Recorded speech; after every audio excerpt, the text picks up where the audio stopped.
Hey guys! This is part 10 of What If Naruto Became the Raikage. Hit like and subscribe if you like this one, and also please check the author in the description. Let's start. We are pain, that's all. We are God.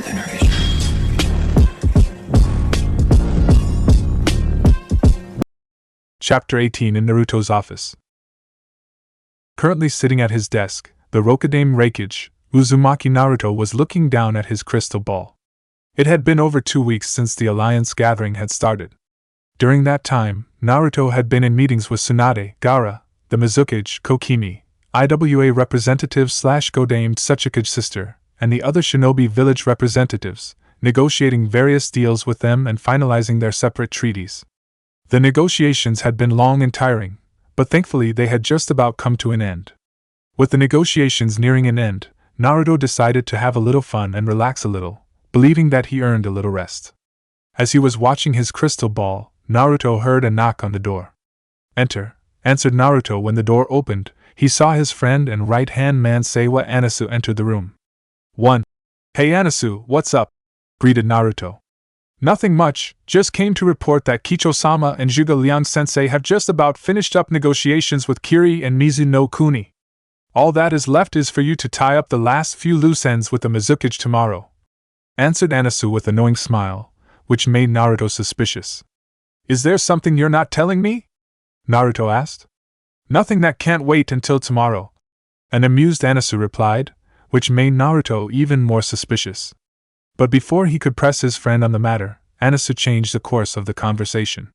"I noticed that Nana wasn't at her desk. Is she on an errand or something? Actually, I gave her and the girls the afternoon off. They're at the civilian hot spring." When Anasu heard this, he now became the suspicious one. "That's funny, Isaribi. Sunli and the rest of the girls also have the afternoon off too. They also said they were going to civilian hot springs with some friends, as the shinobi hot spring was seemingly closed for some reason. Funny coincidence, heh?" Naruto replied with a smirk, which made him all the more guilty in Anasu's eyes. "Cut the crap, Naruto, I know you well enough. You're up to something and it has to do with what you are watching on your crystal ball," said Anasu as he walked up to Naruto's desk. When he looked into Naruto's crystal ball, he saw the images of girls bathing and relaxing in the hot spring, or to be more precise, his wives and fiancés. With them as well were Naruto's wives and fiancés, with the exception of the daimyos Kicho, Koyuki, Haruna and the high priestess Cheyenne. As soon as Anasu saw what Naruto was watching, he turned to glare at his friend. "It is one thing to watch your own wives and fiancés bath, Naruto. But it's completely different matter when you are also watching, wives and fiancés."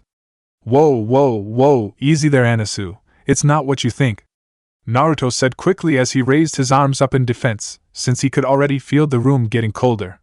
"Then please explain, quickly." "I'm not watching the girls, I'm watching him," Naruto said as he pointed at the crystal ball, which was now showing Jiraiya hiding in a tree near the hot spring, taking notes and looking at the girls through a telescope. "Jiraiya-sama," Anasu said in surprise. "What's he doing there?" "What do you think?" Naruto asked in a sarcastic tone, since it was obvious what Jiraiya was doing. "I know, but how did he get by the barriers and the seals that Soifun and the others had you put around both the civilian and the shinobi the hot spring?" Anasu replied. "Wasn't it to make sure that something like this wouldn't happen?" "You forget, Anasu, this is Jiraiya, and even though he is a major pervert, that doesn't make him any less of a shinobi, and he didn't become the strongest of the Sannin for nothing. He's also one of the top few ninjutsu masters in the shinobi world, so taking down seals and barriers like the ones I put around the hot spring wouldn't be much trouble for him." At this, Anasu just nodded, as despite being past his prime, Jiraiya was still a highly skilled shinobi, and his old age meant that he knew a great deal of the different shinobi arts. "So how did you know he was spying on the girls at the hot spring?" "A few days ago my private alarm alerted me that some seals and barriers were slowly being weakened. When I checked which ones they were, I found that the ones being weakened were at the hot spring, and it didn't a genius to figure out who was behind it all." "Huh! So you decided to lay a trap for him, by somehow leaking the news that the girls were all going to the hot spring together, and using your wives and fiancés, along with mine, which if I may I don't appreciate, as bait," Anasu replied with a frown. "Hey, it isn't something I'm thrilled about either. But I knew I had to lay a big enough bait to make sure the toad takes it, as well as make sure he gets what coming to him." What do you mean? Asked Anasu. This, replied Naruto, as he had the scene change from Jiraiya back to the bathing girls and zoom in on one of them. When Anasu saw who Naruto zoomed in on, the ice user turned as white as his hair. Are you crazy? If she and the other girls find out what you did, you'd be worse than dead, especially if Sasuke finds out. I think that they will be too focused on punishing Jiraiya to figure out what I did, replied the blonde Raikage with a grin. After which he did a single-hand seal and reactivating the barriers and the seals around the hot spring. At the same time, Anasu couldn't help but shake his head. He might have pitied the man, were it not for the fact that he was ogling his wives and fiancées. With Jiraiya currently hidden in a tree near the hot spring, the famed Toad Sage of Konoha was eyeing up all the young attractive women, who were relaxing in the hot spring and making notes of their figures and descriptions. Not long after having the tour around New Kumo, Jiraiya decided to use his free time to do some research for his next book. But when he arrived at the hot spring, he found out that there was some kind of barrier around the woman's side of the hot spring, which prevented him from getting close to the woman's side and looking in. He also found that there were several security seals around the woman's side of the hot spring, which would alert the staff that someone had breached the barrier. But as strong as the barrier was and as good as the seals were, they still weren't good enough to keep the self-proclaimed super pervert from keeping him out. He spent the next few days slowly weakening the barrier and seals, making sure not to attract attention and cause suspicion. As Jiraiya watched, the girls couldn't help but envy Naruto and Anasu, who were either engaged or married to most of the women in the hot spring. Each of the girls had their own allure that would attract the attention of any man. Jiraiya, of course, couldn't resist the chance of having a peek of the girls in the hot spring, after he overheard some new Kumo shinobi talking about it. But as attractive as all these women were, there was one woman who gained his attention. This woman was none other than Unohana Retsu, head of New Kumo Hospitals and of its medical need unit. The reason why he was so focused on her was because of the woman's assets, which seemed to be as big as Tsunade's, something Jiraiya believed he would never see. It also made Jiraiya wonder if what he always secretly suspected was true, that Tsunade had used some kind of medical ninjutsu to make her breasts bigger. Given how flat-chested she was in her youth, it wasn't entirely impossible. Damn, who would have guessed that she was hiding all that in those ropes of hers? Jiraiya thought as she focused solely on Unohana's ample chest. Sadly though, Jiraiya's research time was suddenly brought to a halt when he saw the female clerk from the woman's hot spring run into the hot spring and yell, "The security seals have just alerted me that a man has breached the barrier and is spying on you." "What?" cried Takara, lightning fist user, in surprise. "I guess that someone has a death wish," Yuffie muttered, as she stood up from the hot water wearing nothing but a towel to cover her wet body. After which a large Fuma shuriken appeared in her hand from out of nowhere. "And I would be more than happy to grant it," replied Soifan as she stood up and put on her gauntlet, which suddenly appeared in her hand. "Shit!" Jiraiya cursed, realizing that he was busted. "What the hell happened? I thought I'd deactivate all the security seals." Knowing that he needed to get out of here fast, Jiraiya tried to sunshin body flicker away, but when he tried he found he couldn't. "Fuck, what's going on? Why can't I sunshin out of here?" Jiraiya asked himself, before he heard a female voice yell. "Over there, I think I heard something from behind those trees." "Damn it," cursed the white-haired Sannin as he tried to run for it, but only got a couple of feet, where he was stopped by the barrier. "What the hell? I brought the barrier down!" Jiraiya cried before he realized that someone must have reactivated not only the security seals, but the barrier as well. Before he could try anything to escape, he suddenly found himself surrounded by a large number of wet, nearly naked women, clothed only in wet towels. Now normally Jiraiya would have been ecstatic at seeing this, but given how most of these women were seriously pissed off Kunoichi, he wasn't able to enjoy the sight as much as he would have liked. "So it was you, Jiraiya-sama, I should have known," said Nanao, Naruto's secretary, as she glared angrily at the cowering sage. "Once a pervert, always a pervert," commented Ain, as she glared at the elder man, while at the same time playing with a kunai. Seeing this, of course, made Jiraiya sweat heavily, as he wondered what the purple-haired Kunoichi planned to do with the kunai. 2. Wait. Now girls, this is all one big misunderstanding, I wasn't peeking, the Toad Sage said quickly, hoping to avoid another near-death experience at the hands of an angry near-naked woman. "Really, and what exactly were you doing?" asked a sarcastic Fu. I was, said Jiraiya as he looked around trying to find something believable to say, before quickly pulling some flowers off the ground. I was picking some flowers. Oh, is that all? Okay, then you can go, said Yujito. Really? Asked Jiraiya, who could not believe that actually worked. And oh, yelled all the women together, dashing the Toad Sage's slim hope of survival. So what should we do with him, girls? Asked Terra, Lightning Goddess, with a devilish-looking smirk, which Jiraiya couldn't help but notice, that it made her even more attractive in a way.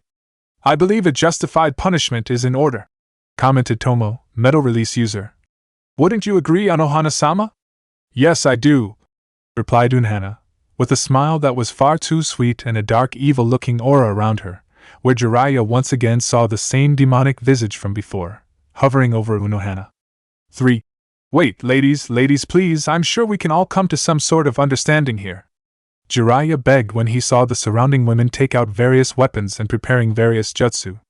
Dibs on his balls, said Tomo as two blades appeared out of her fist. Mercy, squeaked the cowering Jiraiya before the angry group of kunoichi pounced on him, where his cries of pain and agony could be heard all over the village, along with the manic laughter of a certain blonde Kage.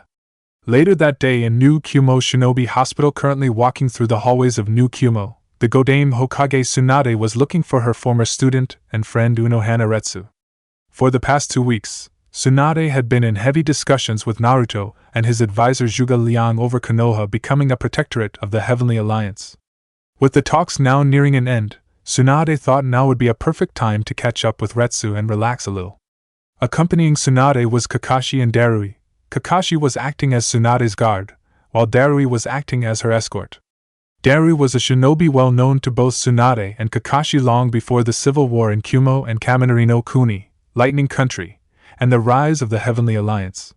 During that time Darui was one of Kumo's top shinobi, and still is, and was the right-hand man of the Yondaime Raikage.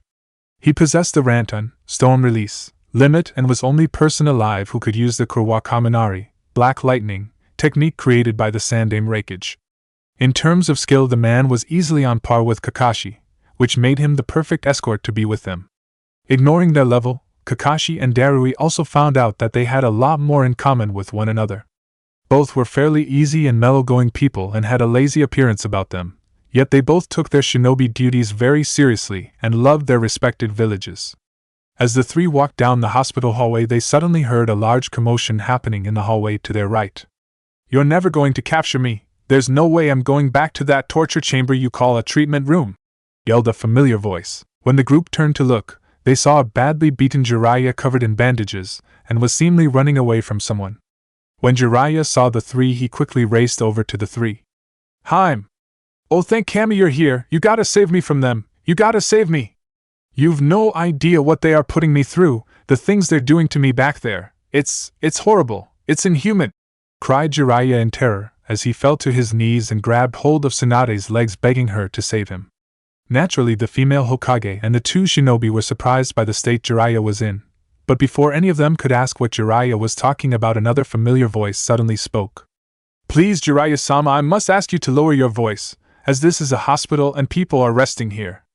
I also must tell you that there is no running here in the hallways.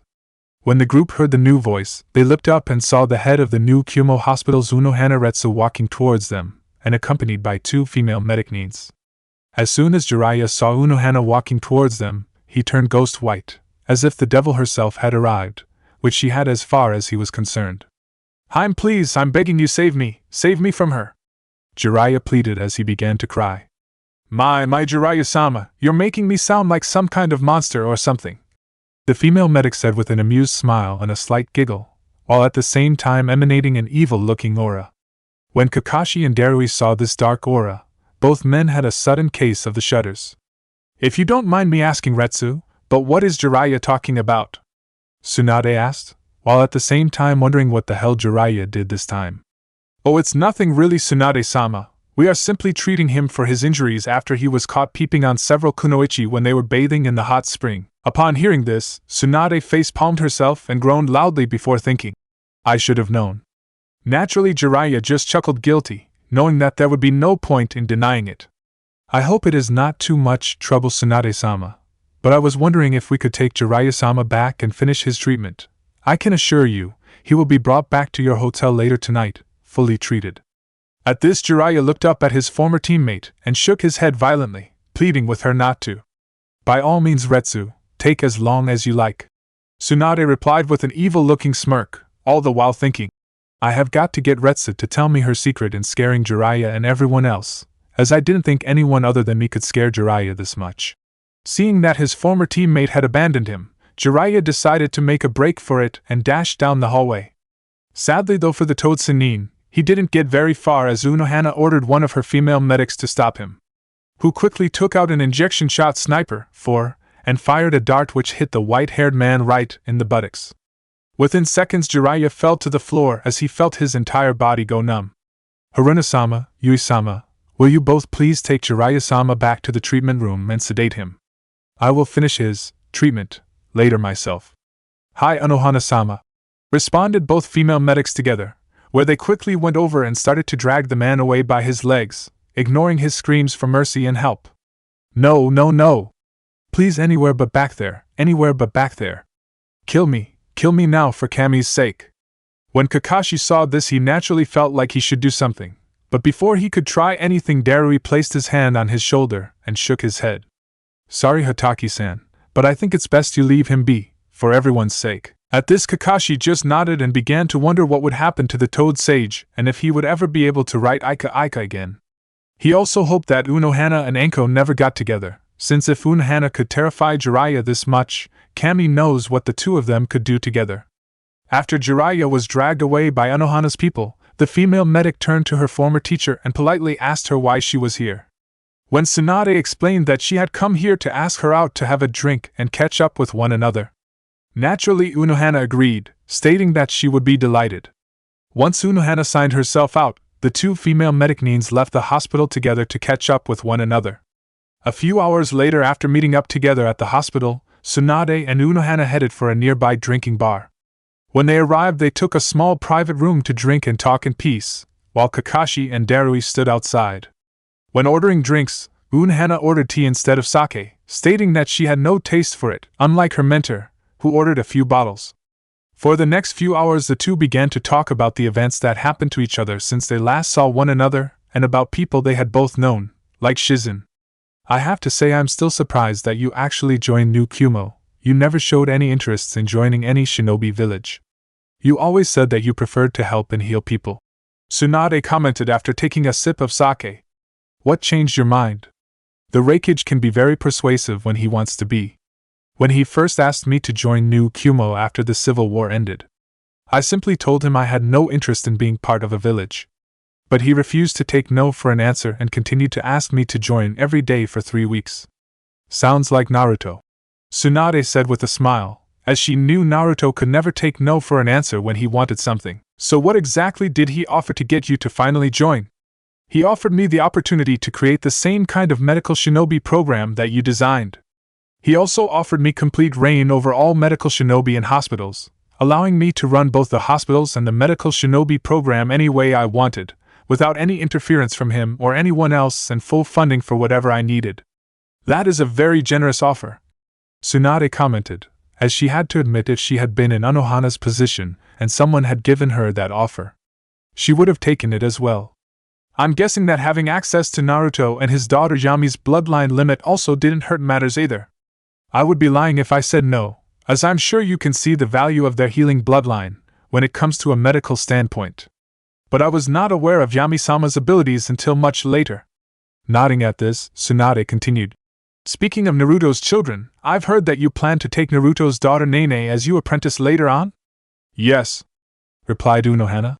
As you've no doubt have seen, given the healing properties of her chakra and her ability to heal people without having to do hand seals, Nene has the potential to be an exceptional medic-nin, where she has the potential to become as great if not greater than your grandfather the Shodai Hokage-sama.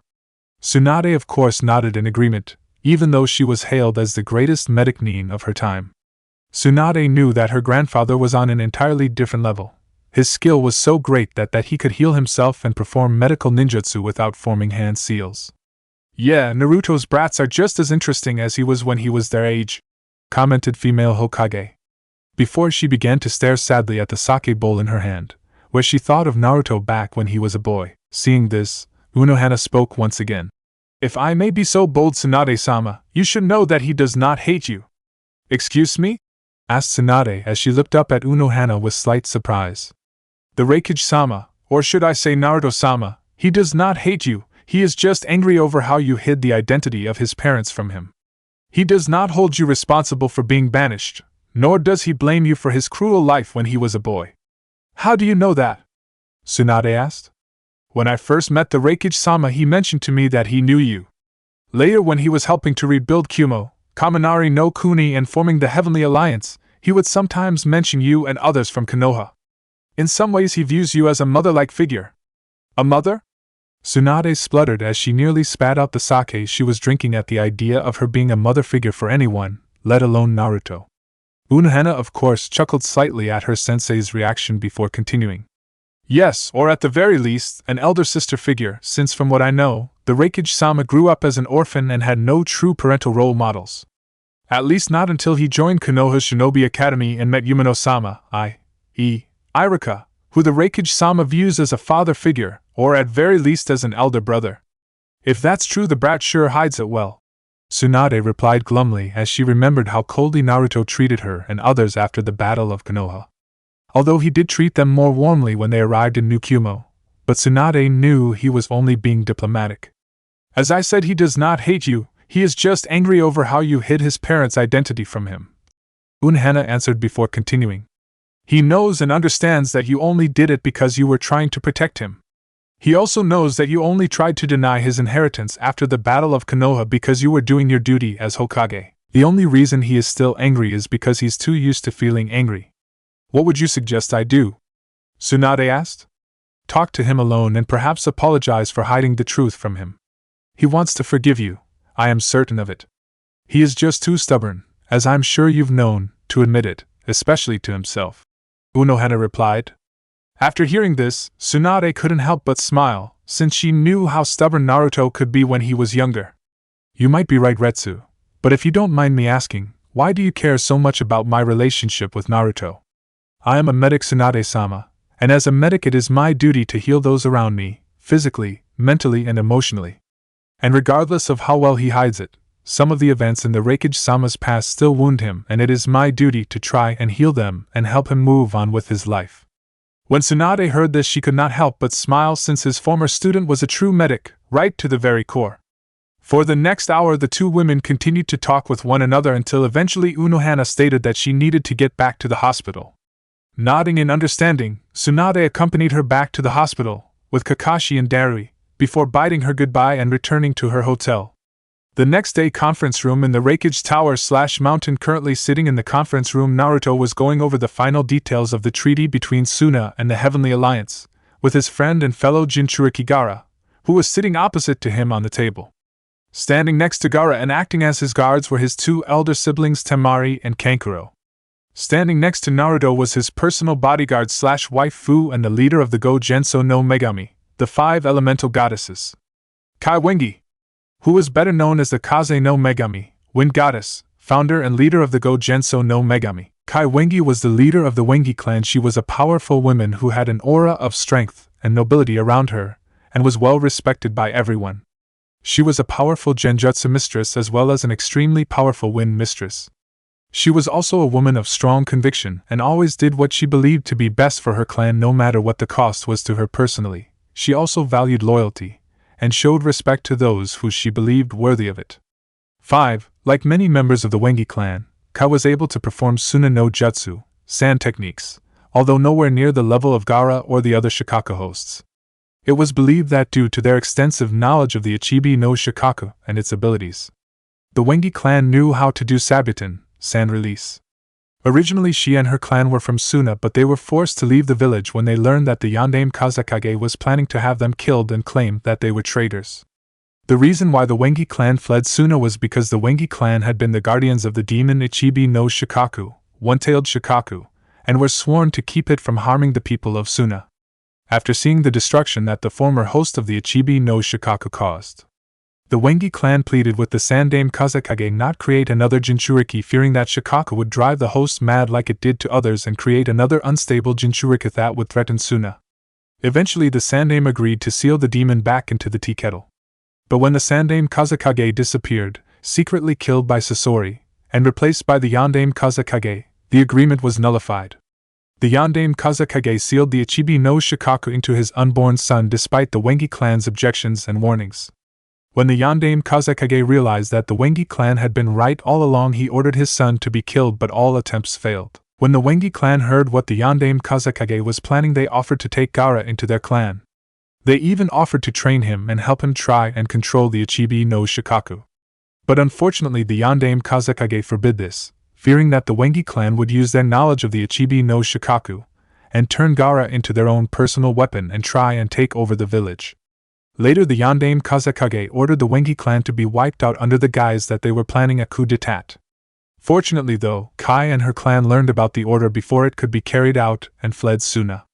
For the next 14 years Kai and her clan wandered around the elemental continent, where they eventually joined in the civil war in Kumo and Kaminari no Kuni. There they joined the former daimyo Yoshiaki and the Godame Raikage in the return of the promise of a new home and a position as a powerful clan in Kumo when the civil war ended. When the war ended, they were forgiven by Naruto, where he then offered them the same deal that the Godame Raikage offered them. Naturally both Kai and her clan accepted the generous offer and swore loyalty to Naruto, and Naruto alone after he spared them and gave them a new home. For the past few hours Naruto and Gaara went over the final details of the new treaty that would make Suna one of the Heavenly Alliance's newest allies. During the talks, Gaara even invited Kai Wengi and her clan to return to Suna, telling her that he learned the truth about what his father did and wanted to mend relations with the clan. Kai Wengi of course thanked the young Kazekage, but declined his offer, saying that New Kumo was their new home and that they would not leave it. But she did say that she and her clan would welcome the chance of reconnecting with their former homeland. So we are in agreement that each of us will send at least one shinobi from our respected villages, where he or she will act not only as the representative, but they will also help in the improvement of our respected villages, said Naruto, as he read over one of the agreements in the treaty. Yes, although I am curious as to why you requested Chiyo-sama, as she is retired. To put it simply, we require someone with extensive knowledge on the workings of puppetry, and who better than the former head of the Puppet Brigade and legendary puppet master. With respect, Naruto-sama, the puppetry arts are a highly valued fighting style that has existed in my village since its founding. There are many in my village who would be greatly displeased at the idea of sharing it with another village, even if they are our ally. Chiyo-sama herself will most likely resist the idea of sharing her puppetry knowledge. I understand that, Gaara, but I can assure you we don't want your village to give up all its secrets.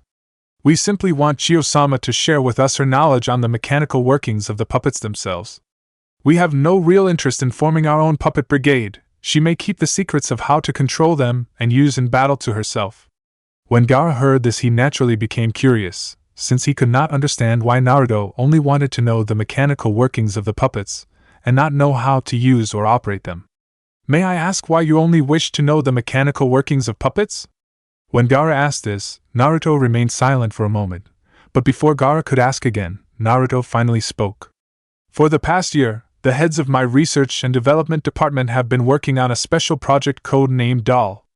The project involves creating automatic puppets that would attack enemy forces by themselves, where they could weaken or disrupt enemy forces in battle. Interesting, commented Gaara, as he could see many possibilities for automatic puppets. Even his elder brother Kankuro was of the same mind, as it had been a long-time goal of the Puppet Brigade to create puppets that could fight without their puppeteer. But if I may ask, Naruto-sama, Gaara continued, why would you need Chiyo-sama? Surely your own people could accomplish this, given your advanced technology as well as access to the library of Benzaiten. Although that is true, Naruto replied, it would take several years of heavy research and experiments. But given Chiyo-sama's vast experience and knowledge in the puppet arts, we could cut that time down greatly. Not to mention she could help us greatly in another project in our medical department. What sort of project? Gaara asked. An experimental project involving prosthetic limbs for wounded shinobi, although instead of using wood like your village has done in the past, we plan to use metal. We call the project Automail. Automail?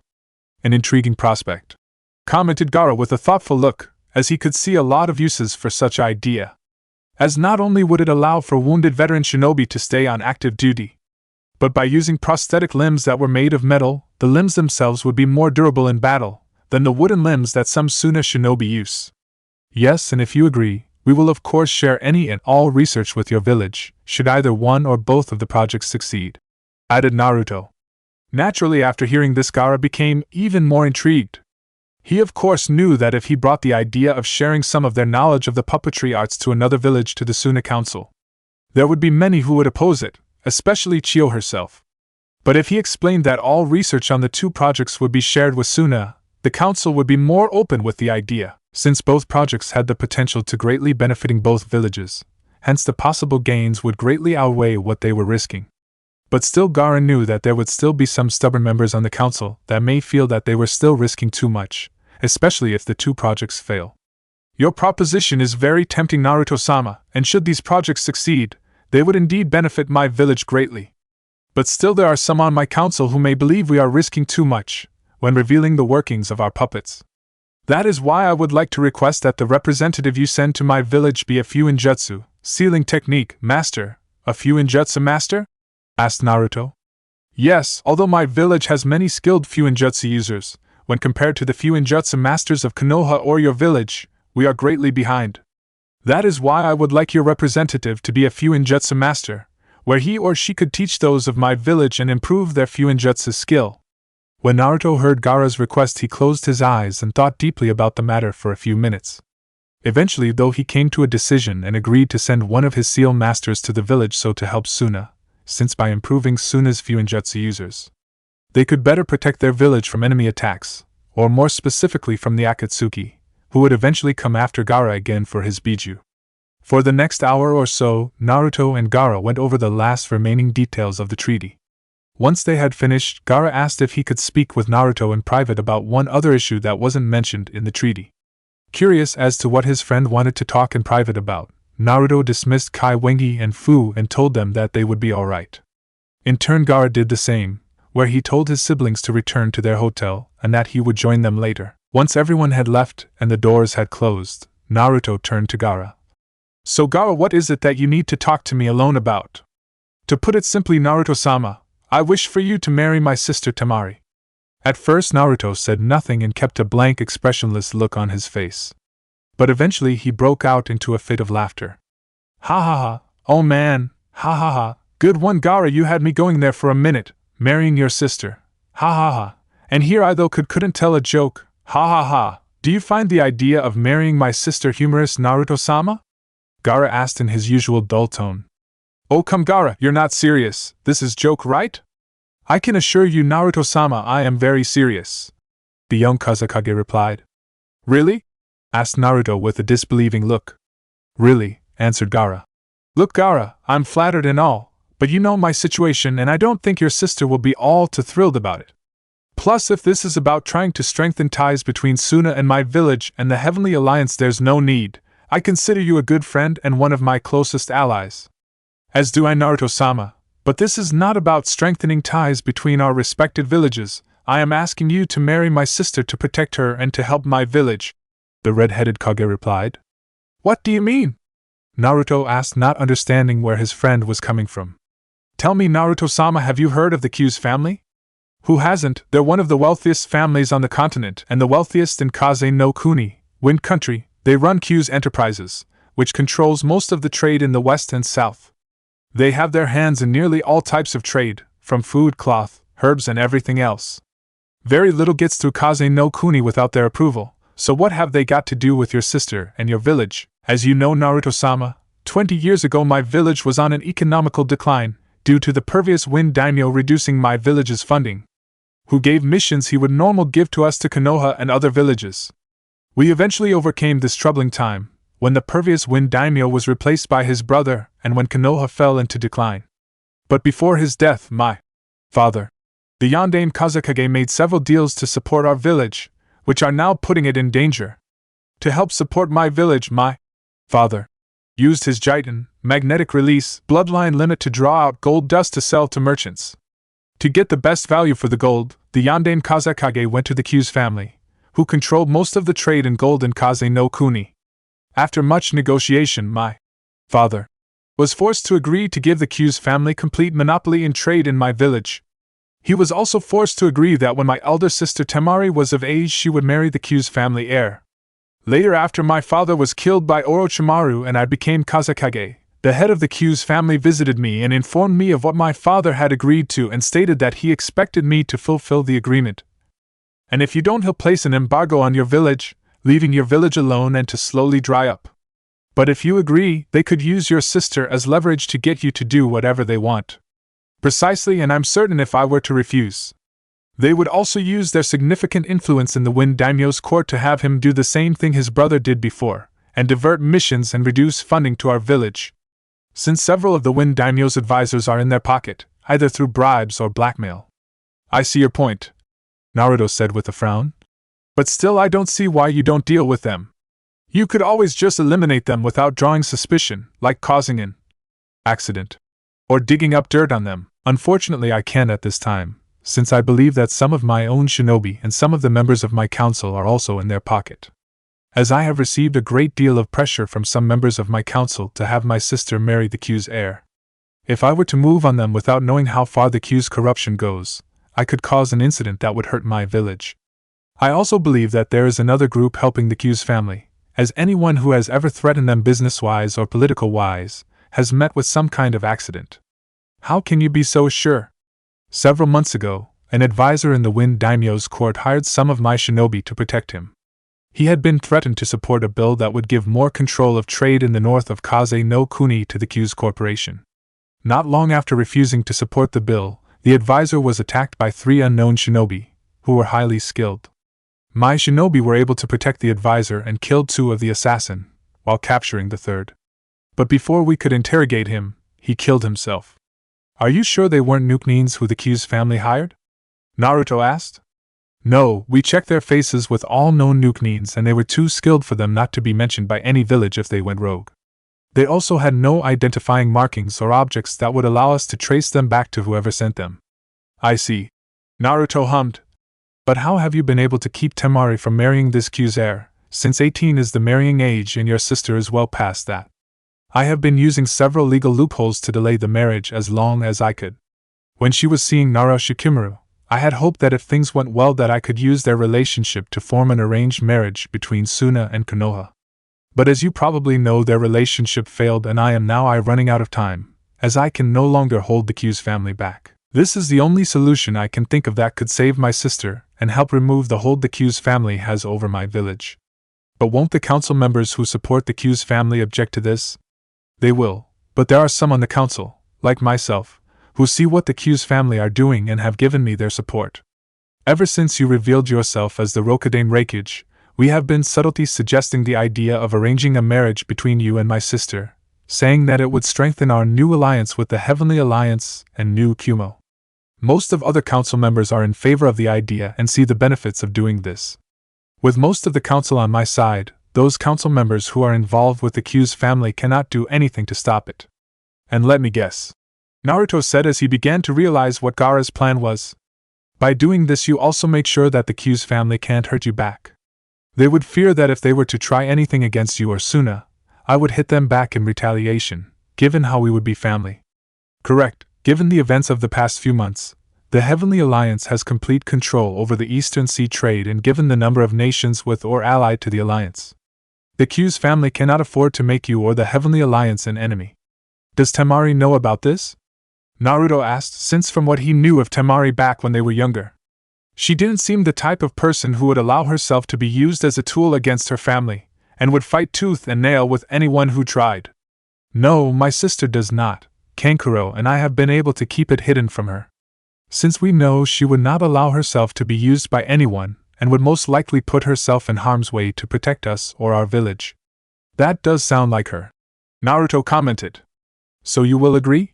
Gaara asked, signing slightly. Naruto did not answer straight away. Gaara, I won't lie to you, what you're asking is not a simple thing and you're putting me in a difficult situation. I will have to talk to my advisor and my family about this. So I will have to ask you for a few days. I will of course give you my answer before the end of the gathering. I understand, and I do apologize for placing you in this position, Naruto-sama. But you are the only person outside my own village who I can trust with my sister's safety. That all right, Gaara, I understand, Naruto replied. We do what we have to protect our family.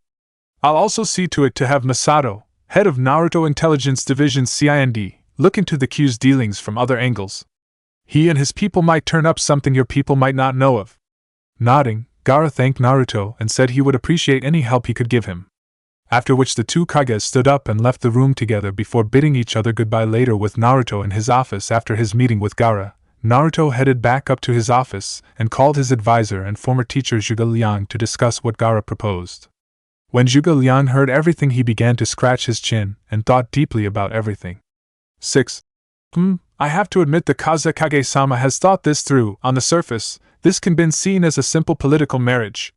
But in reality it's much, much more. By having his sister marry you, he secures her safety from the Q's family and those in Suna who support them. For without her they cannot force the Kazekage to do what they want and can do little to stop the marriage.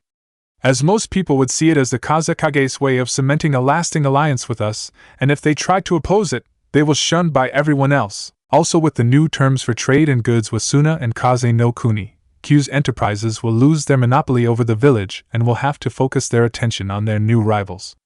Allowing the Kazekage time to clean Suna up of the Q's supporters and position himself so that he can strike the Q's family when he is ready. Gaara is not someone you should underestimate, and he didn't becoming Kazekage simply because he is a strong shinobi. Naruto said. Indeed, we are fortunate to have him as an ally. I can see why Suna has prospered so well under his rule. He will be a valuable assist when it comes to dealing with the nations in the southern part of the continent, as we have few allies there, and Suna would be extremely valuable in the west, should things get out of hand with IWA later on. 7. That's why I believe you should take the Kazekage up on his offer, as it would only help us further down the road. You would, especially given the mess you've gotten me into earlier, but what worries me now is this group that is helping the Q's family. They're clearly professional and want to keep their involvement with the Q's family hidden. Naruto muttered. It is very likely that this group is helping the Q's family, so to cause disunity in Suna, thereby weakening the village. Commented Zhuge Liang. I can think of several villages and groups that would like to see that happen and who might operate like this. The Akatsuki perhaps. Weakening Suna would allow them another opportunity to capture Gaara? IWA also would be a possibility, since IWA and Suna have had their own share of bad blood, especially since Suna has been Konoha's ally for many years. IWA maybe, but I doubt the Akatsuki. This isn't their style. Those guys that Gaara's people fought were clearly disposable pawns. They made sure not to have anything on them that would link them back to any village or group on the chance that they were killed or captured. The Akatsuki don't care if you know about them or not. They operate in a small group, made up of only the most dangerous shinobi. They don't send lackeys to do missions for them. Well, whoever they are, we will have to keep an eye out for them. Zhuge Liang replied, when Naruto just nodded. Speaking of allies, have you and Kicho-chan finished things up with the representatives of Hai no Kuni, Fire Country, and Mizu no Kuni, Water Country? Yes, everything went rather smoothly. Both Shingen-sama and Kenshin-sama and the Water Daimyo made no complaints with the treaties when we went over with them together. Nodding at this, Naruto then began to frown as talking about Gaara's proposal and Mizu no Kuni reminded him of the mess he was now in thanks to his meddling sensei. Flashback several hours ago. Ome-sama, I believe we can accommodate that, but in return, we will require that you send several ships to the eastern shore of Ozu Island, as we have reports of pirates raiding some of the small village ports there. Naruto said as he looked from the paper next to him.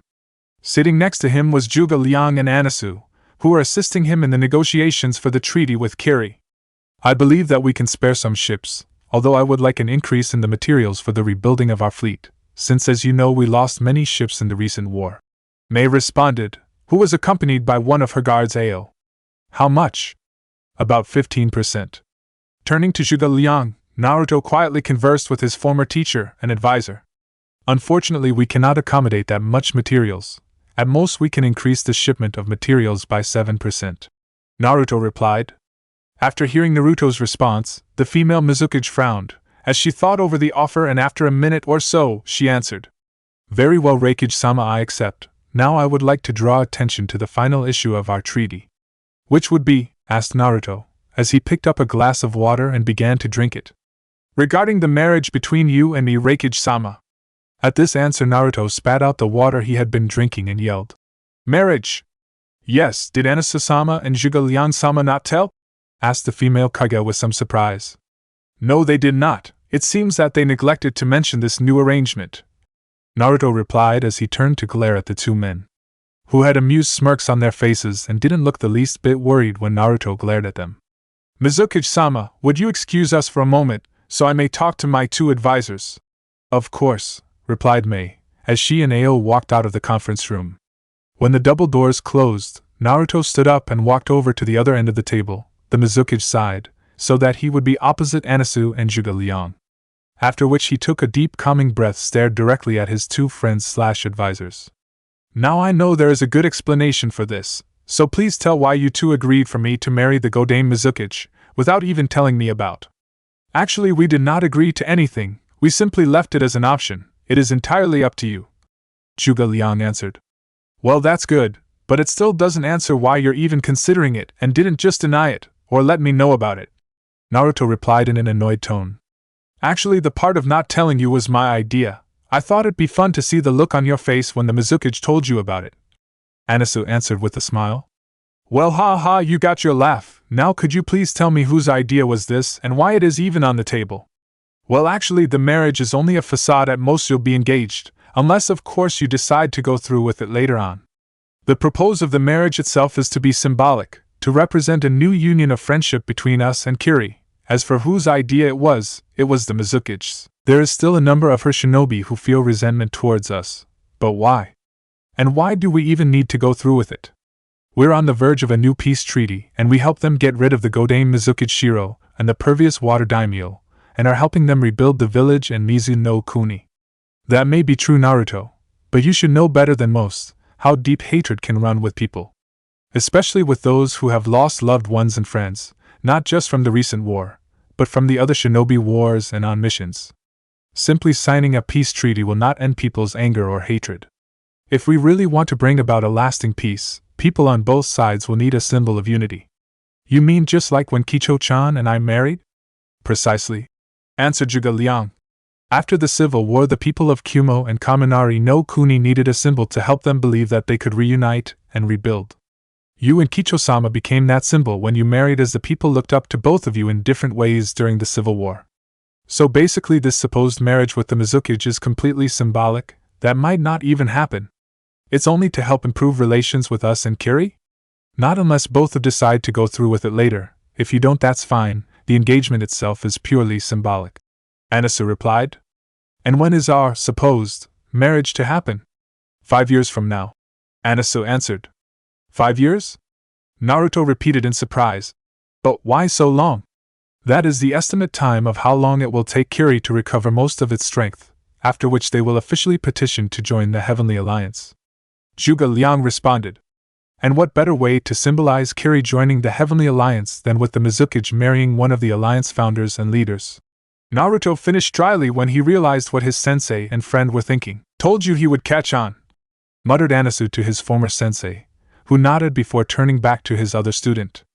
Like we said, Naruto, you do not have to actually marry Mei-sama. Your engagement with her is simply to help ease tension between Kiri and us until they become part of the Heavenly Alliance. When they do, we can call the engagement off. So Raikage-sama, will you agree to this or not? Zhuge Liang asked. And flashback as Naruto thought back to the meeting, he could not help but sigh. He of course told the Mizukage that he would have to consider it, and would give her an answer before the gathering ended. But with Gaara now asking him to marry his sister, things had become a lot more complicated. It's times like this that make me wish I had never agreed to become Raikage. Things were so much simpler back when I was just a regular shinobi.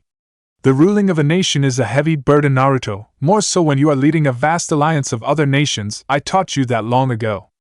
As leaders, we must make personal sacrifices for the betterment of those we rule over. Yeah, I know, but it still doesn't make things any easier. If I had known the kind of things I would have to put up with or have to do, I probably wouldn't have been so eager to become a Kage when I was a kid. So does that mean you've come to a decision already regarding the Kazekage and the Mizukage proposals? Yes, I can't refuse Gaara when he needs my help, especially if what he has told me about the Q's family is true. If we let them have their way, they will become a serious problem later. As for the Mizukage, I agree to the engagement, but only because it might help ease the peace process, and when the time comes, we'll call it off. I understand, Raikage-sama, Zhuge Liang replied with a small smile, before he stood up to leave Naruto's office. But before he could leave, Naruto suddenly spoke up. "Before you leave, I have something that I would like both you and Anasu to do." "And what would that be?" asked the Nemiriryu, sleeping dragon. "Well, given how the treaties with Konoha, Kiri, Suna, and the other nations are nearly finished, I have agreed to give a brief personal tour of the library of Benzaiten. The common areas, I'm assuming? Of course, you hardly think I would be foolish enough to let the likes of Danzo or Kohara see the shinobi section of the library. So you wish us to show the representatives around the library? Actually, I will be showing them the library personally." "Then what is it that you want me and Anasu to do?" asked the elder shinobi. "I would like both you and Anasu to break the news of my engagement to the girls, since it was you two who got me into this mess. At the same time, you can also tell them about Temari and explain to them why I have to do this." When Naruto finished, he was gratified to see a slight twitch of fear in his former teacher's face. As most of Naruto's wives were strong fighters in their own right and were quite terrified when they were angry, but when all of them were together and were angry, they could make a Kage-level shinobi tremble in fear. "I'm sorry, Raikage-sama, but I'm afraid that I have several important matters of state that need to," said Zhuge Liang, but before he could finish, Naruto interrupted him.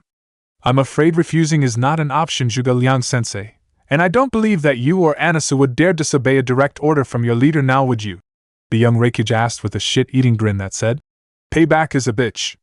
Knowing he couldn't refuse Naruto, after reluctantly nodding, Zhuge Liang quietly left the room, all the while thinking if he should put his affairs in order before it was too late. The next day, outside the entrance of the Raikage Mountain/Tower, the representatives of the various nations, with the exception of IWA, who had come to New Kumo, had gathered together for their tour of the library of Benzaiten, accompanied by a squad of New Kumo shock members.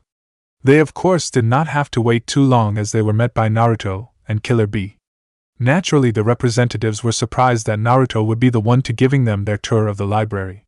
Before any of them could ask why he was doing it, a massive roar of several angry women shouting at the same time was heard from the Lightning Daimyo's palace. "He has to what?" The angry cries were then followed by a series of large explosions and sounds of men screaming in pain. "Is there something we should know, Raikage-sama?" the Water Daimyo asked worriedly when he looked over to where the angry cries were heard. "Oh, it's nothing, Daimyo-sama, just some unexpected news being delivered," Naruto answered with a dismissive wave. Although some of the more observant members of the group noticed a twitch of a smirk on Naruto's face. Naturally, this answer made everyone even more curious, but when some of them asked, Naruto simply deflected the questions by saying that they should get going.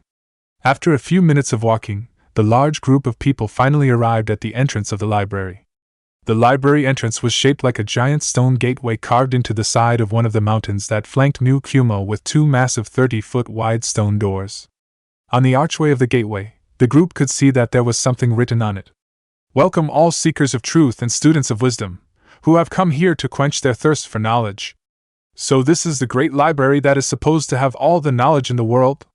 I kind of expected something different," commented Kiba as he looked up at the gateway. "Well, I wouldn't say all the knowledge in the world, but it has a lot, and trust me, it's a lot more impressive when we go in," Naruto replied. After which the large double doors opened and the group entered. As soon as all the representatives had passed through the gateway, they found themselves in a large square-shaped hall with another closed double-door entranceway in front of them. The hall was large enough to easily accommodate everyone in the group and still have room to spare. It had gray tiled floors, beautiful carvings of animals and people on the walls, which seemingly told a story about something. There were also paintings of people and animals on the ceiling, and like the carvings on the wall, they seemed to tell a story. After the group had entered the hall, the large double doors behind them closed, but they still had light, thanks to some special light-emitting crystals on the walls and ceiling, which glowed softly, giving the hall a very soft but strong amount of light. When the doors closed behind them, Naruto explained to everyone that they would just have to wait here for a minute until their escort came. As the group waited, some of them looked at the carvings on the walls and the paintings on the ceiling, which was about 40 feet above them. As they studied them, Sai noticed that there seemed to be a popular trend with both the carvings and the ceiling painting. The trend was that the same two animals appeared on both the carvings and the ceiling painting and were highlighted more than the other animals, or the people. The first animal was an owl, which was drawn bigger than a normal person and was seemingly being followed by several other small owls. The second was a fox, which Sai found oddly curious, where on the ceiling paintings it showed several more foxes running away from different lands and places, carrying what looked like scrolls in their mouths. But before Sai could think more on the carvings and paintings, the stone doors in front of them began to open. When they opened, the group was surprised to see a massive 20-foot-tall owl walking towards them, accompanied by several small brown foxes and a dozen or so white-cloaked shinobi wearing blank A and B-like masks. "Katanka-sama, thank you for allowing this tour," Naruto said as he bowed respectfully to the large owl. "You're very welcome, Raikage-sama," Katanka replied with a nod. "Honored guests, I would like to introduce to the wise and noble Katanka-sama, guardian and caretaker of the library of Benzaiten." "Guardian?" asked Tsunade. "Yes, when the Order of the White Lotus first began building the great library, they acquired 2 summons, to help them gather knowledge and to help them protect the library from greedy hands. There were the owl summons and the fox summons." "Foxes?" said Jiraiya in surprise. "Zanko, good foxes, to be exact. They are nothing like the Kyuubi, they are in fact quite friendly," Naruto said with a smile, as he bended down to scratch the ear of a small fox that walked up to him, who then started to wag his tail and squeak happily. "So I'm assuming that they helped the White Lotus Order steal knowledge from all around the continent, and bring it back here," Sai said, after he realized what the carvings and the paintings on the walls and ceiling meant. "Correct, they continued to do this even after the White Lotus Order was destroyed by the shinobi clans and villages." "If the White Lotus Order was destroyed, then who are these people?" Sakura said as she pointed to the white-cloaked figures. "They are the Bookman unit. They are a group of shinobi who I assigned to help care and protect the library." "Yo Mota, how a hanging?" said Killer B as greeted his childhood friend. "I should have known you would know me even with my mask on, B-sama," replied the masked man standing next to Katanka, after which he took his mask and hood off to reveal his face and bumped fists with Killer B, as they would do when they were kids. Motu was average height with dark brown, spiky hair and dark eyes. His most prominent feature was the dark green mark that ran down the bridge of his nose. Underneath his white cloak, he wore the standard outfit of a Kumobikyu shinobi, complete with hand and shin guards as well as flak jacket. "Everyone, I would like you to meet the head of the Bookmen unit, Motu, who will be escorting us as we tour the library." After introducing Motu to the group, the Mizukage decided to ask a question about something she had been wondering about. "If you do not mind me asking, Raikage-sama, but I was wondering, earlier you thanked Katanka-sama for allowing us to tour the library. Does the library not belong to New Kumo and the Heavenly Alliance?" Before Naruto could respond to this, the Great Owl summoned Katanka suddenly spoke. "The Library of Benzaiten belongs to no one nation or group of nations. New Kumo and the Heavenly Alliance are our allies, and in return for helping to protect the library and helping to gather more knowledge, we allow them access to the library." Naturally, upon hearing this, the visiting dignitaries were surprised to hear this, as many of them believed that the library was controlled solely by Naruto. But before anyone could comment on this new information, Katanka spoke again. "If it is acceptable to you, Raikage-sama, I believe we should begin the tour before it becomes too late in the day." "Of course, Katanka-sama," Naruto said respectfully. "Although if it is all right with you, could you take a less imposing form? Since I believe it would make some of our guests more comfortable as you guide us around the village." Nodding, the Great Owl suddenly puffed into a cloud of smoke and turned into a tall middle-aged man with shoulder-length black hair, wearing a crimson-red Chinese top and brown pants and sandals. 7. After Katanka transformed, the Guardian's summons quickly explained that he used a henge transformation technique to make everyone feel more comfortable. Once everything was explained, Katanka and the library guardians led the dignitaries through the open doorway and into the great library. For the next half hour, the large group traveled through a series of large dark hallways and stairways. As the group followed their guides, many of the shinobi members noticed that there were many different hallways around them, and that everything looked the same, no matter which direction they took. It was of course not hard to guess that this was the point, and that they were in some sort of underground maze, which was designed to protect the library should anyone find it and enter it. Several of the members tried to memorize the different directions they took, but found it impossible, since there were too many turns and no discernible features in the hallways to tell them apart from one another. Eventually, though, they finally arrived at another set of large stone double doors with carvings of owls on them, with bookmen guards standing at opposite ends. Upon seeing the group, the 2 guards pushed down 2 sets of levers that were next to them, allowing them to open the doors. When the doors opened and the group entered, the visit dignitaries found themselves in awe at what they were seeing. After walking through the large doorway, the group found themselves in a massive man-made underground cavern, walking on a large stone bridge.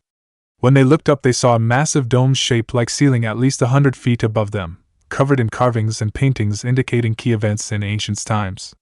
As they walked across the bridge, they could see at the other end of the bridge a massive floor level, stretching as far as the eye could see from one side to the next. The entire floor level was filled with hundreds of bookshelves that were at least 20 meters high and were filled with hundreds if not thousands of books and scrolls. But as surprised as they were when they saw this, they were completely blown away when they looked down into the vast chasm below them. There they saw a dozen more levels on both sides of the cavern connected by more stone bridges directly below them, with each level as vast as the first level and filled with just as many scrolls and books. 8. Welcome to the Library of Benzaiten, Katanka said, a small amused smile, when he saw the stunned look on the guests' faces. Unbelievable, muttered a stunned Choji. The legends were true, every word of them, Tsunade said as she looked around in disbelief.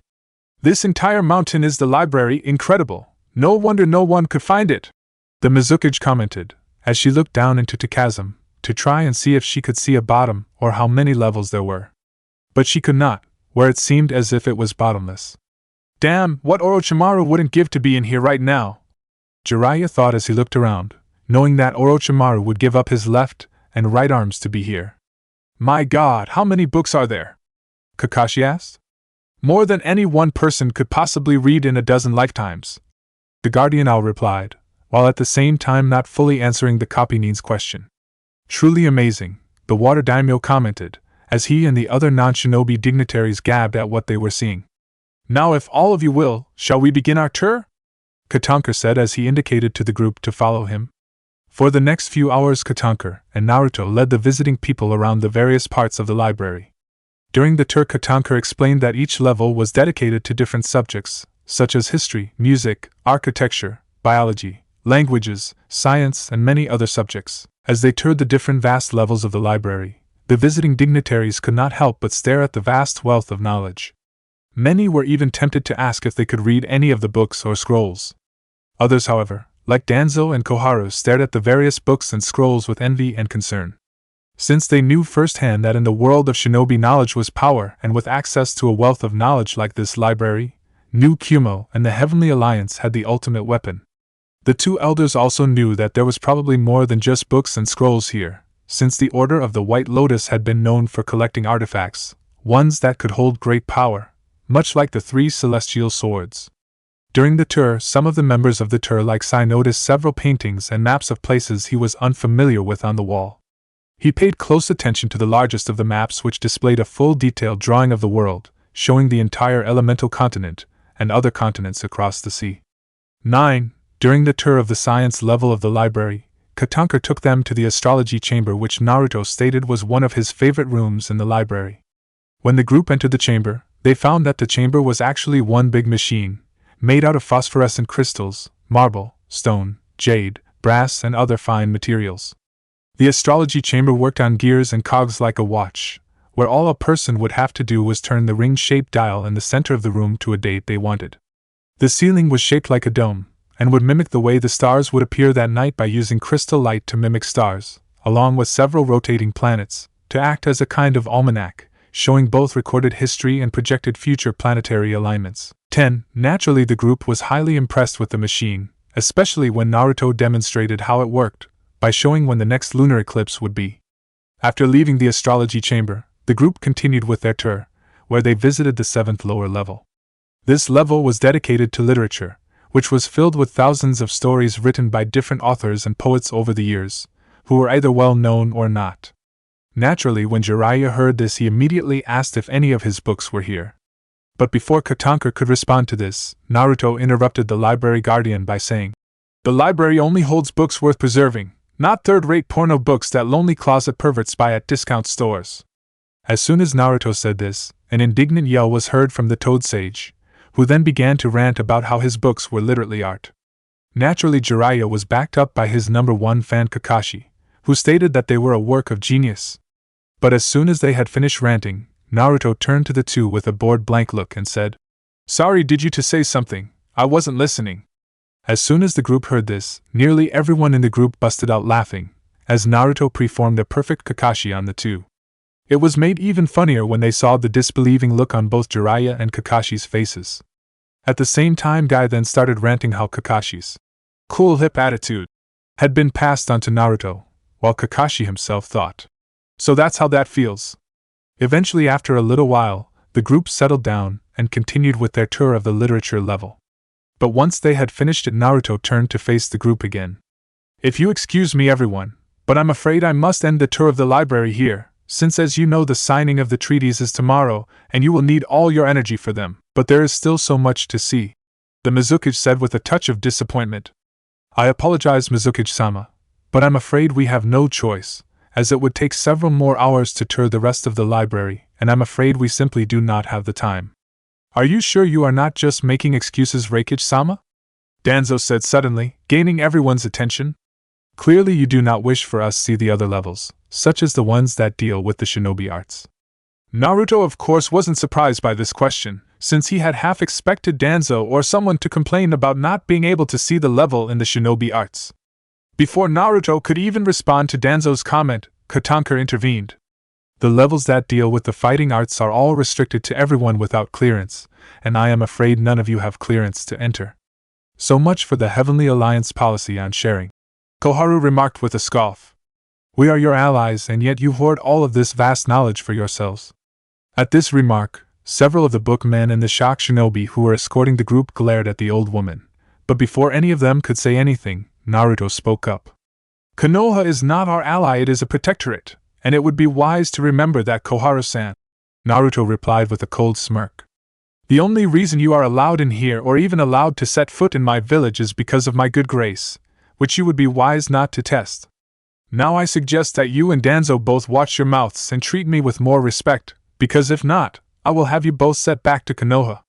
Upon hearing this, the two elder narrowed their eyes and glared at the young Raikage, who simply ignored them, but eventually the two nodded their heads and said, "Yes, Raikage-sama." At the same time, Tsunade and Jiraiya and several others smirked at how Naruto put the two old fossils in their place. After Naruto had dealt with the two elders, he explained to the other representatives, once they became members of the Heavenly Alliance, they would be given access to the more common levels of the library, such as the ones they have seen. He also explained that copies of scrolls and books would also be distributed to all member nations of the Alliance so that the knowledge may be shared. But the fighting arts, involving ninjutsu, kenjutsu, genjutsu, fuinjutsu, and certain artifacts were restricted to everyone. To gain access to these levels, people would have to be fully vetted by Katanka and the Alliance Council due to the danger they pose. But what Naruto didn't tell them was that even if the person had been vetted, a person would only have limited access to certain jutsu, such as E, D, and C level jutsu, thanks to special seals that were placed on all of the books and scrolls in the library. A person could not read any scroll or book that contains jutsu that is above their access level. If they tried, all they would see would be a blank page or jumbled up words mixed together making no sense.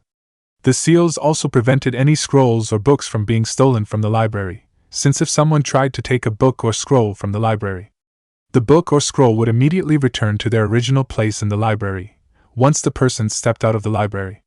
To gain further access to more powerful jutsu, a person would have to request it from Katanka, who would vet the person carefully and place them under a powerful genjutsu to make them tell him why they wanted higher access and find out what kind of person they were.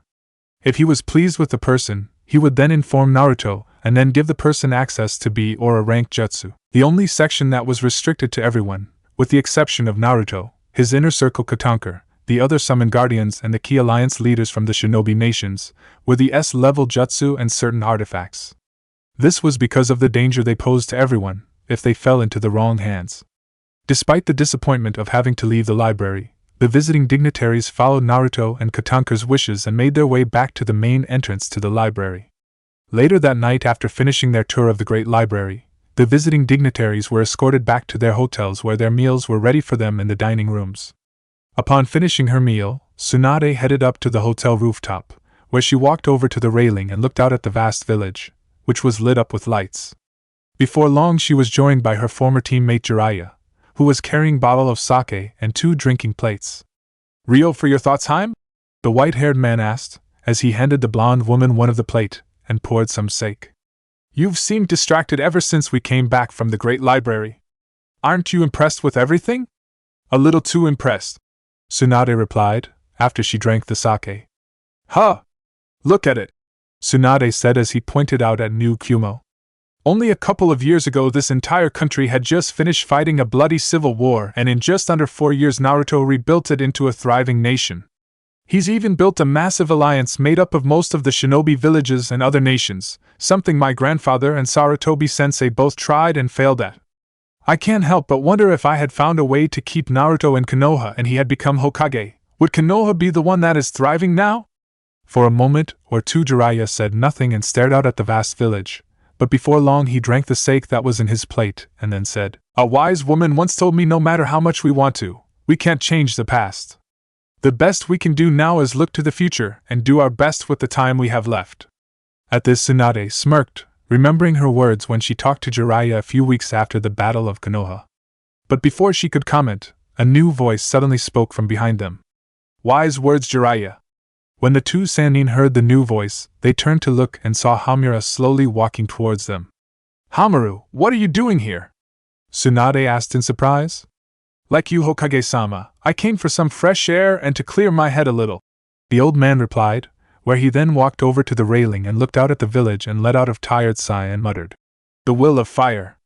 Hearing this, the two Sannin looked at their late sensei's former teammate with curious looks.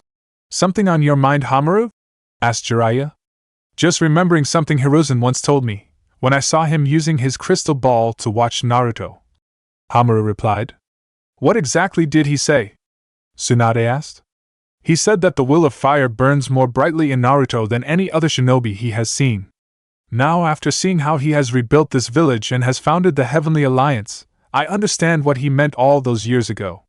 Hiruzen saw the potential Naruto had, even though the rest of us could not. He may be the one who could realize the Shodai's Hokage's dream of bringing a lasting peace to this land. You might be right about that. Jiraiya muttered, where he then began to think about child of the prophecy told to him by the great Toad Sage and began to wonder if Naruto may be that child. After a moment or two, Hamura let out another tired sigh and spoke again. We were fools to send a treasure like the boy away. Hiruzen was a far wiser man than I, and now because of our folly, Kumo is the one who is prospering and our village has fallen into decline. At this, both Tsunade and Jiraiya nodded silently, where after a little while the three elder shinobi decided to head to their rooms as they had a long day ahead of them. Inside room number 33, currently looking out of his room window, the infamous shinobi no Yami, Darkness of the Shinobi, Shimura Danzo looked out at the vast sight that was New Kumo. As he looked out, he could sense the watchful eyes of Naruto's shock teams on him. Although he could not see or sense them, he could feel their eyes on him from the shadows. As he continued to look out his window, he suddenly heard a knock on his room door. After hearing the knock, the old shinobi slowly turned around, away from the window, and answered with an "Enter." When Danzo answered, the door opened and his fellow elder Udatane Koharu entered his room. Koharu-san, I've been expecting you, the elder man replied, where he then offered the female elder a sit. Not surprised that Danzo was expecting her, Koharu took the seat Danzo offered her, who then took the other remaining seat in front of her. I assume that you know why I am here? Koharu asked. Of course, like myself you're concerned at the level of power New Kumo has, which has proven much greater than we feared. Yes, replied Koharu, with the knowledge of Library of Benzaiten alone, New Kumo has an overwhelming advantage over all the other nations.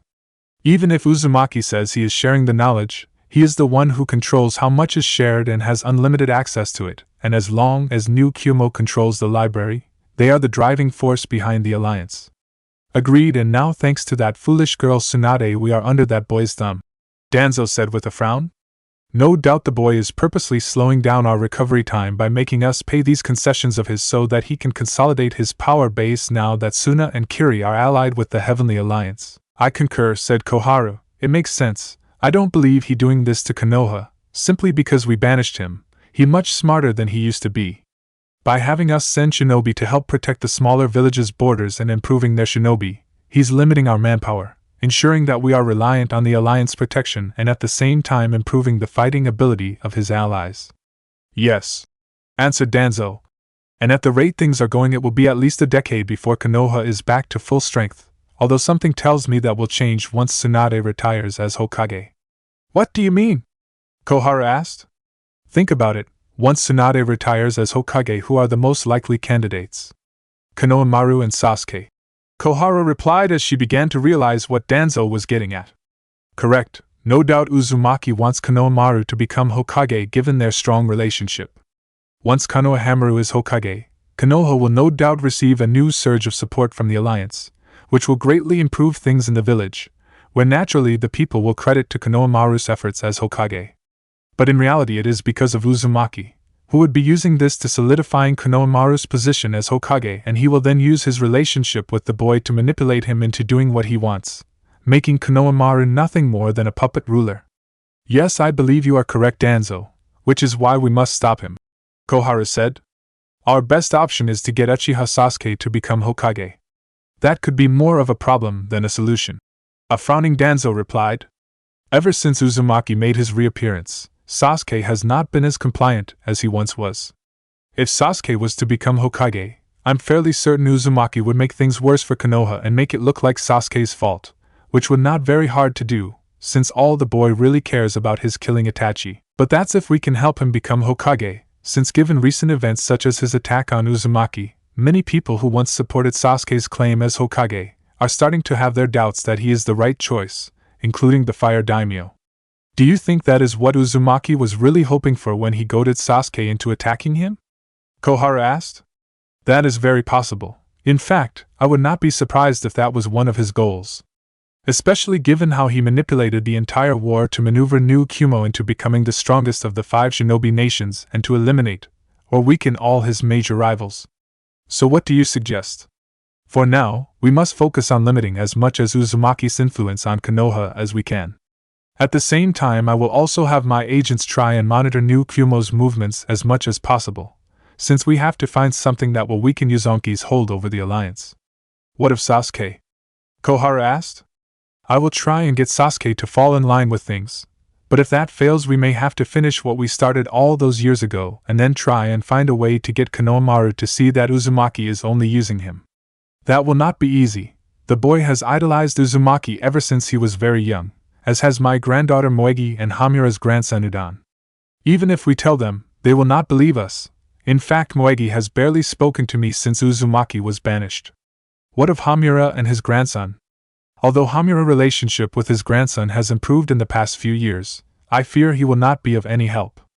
Recently he has been falling more into Hiruzen's line of thinking and will side against us on this.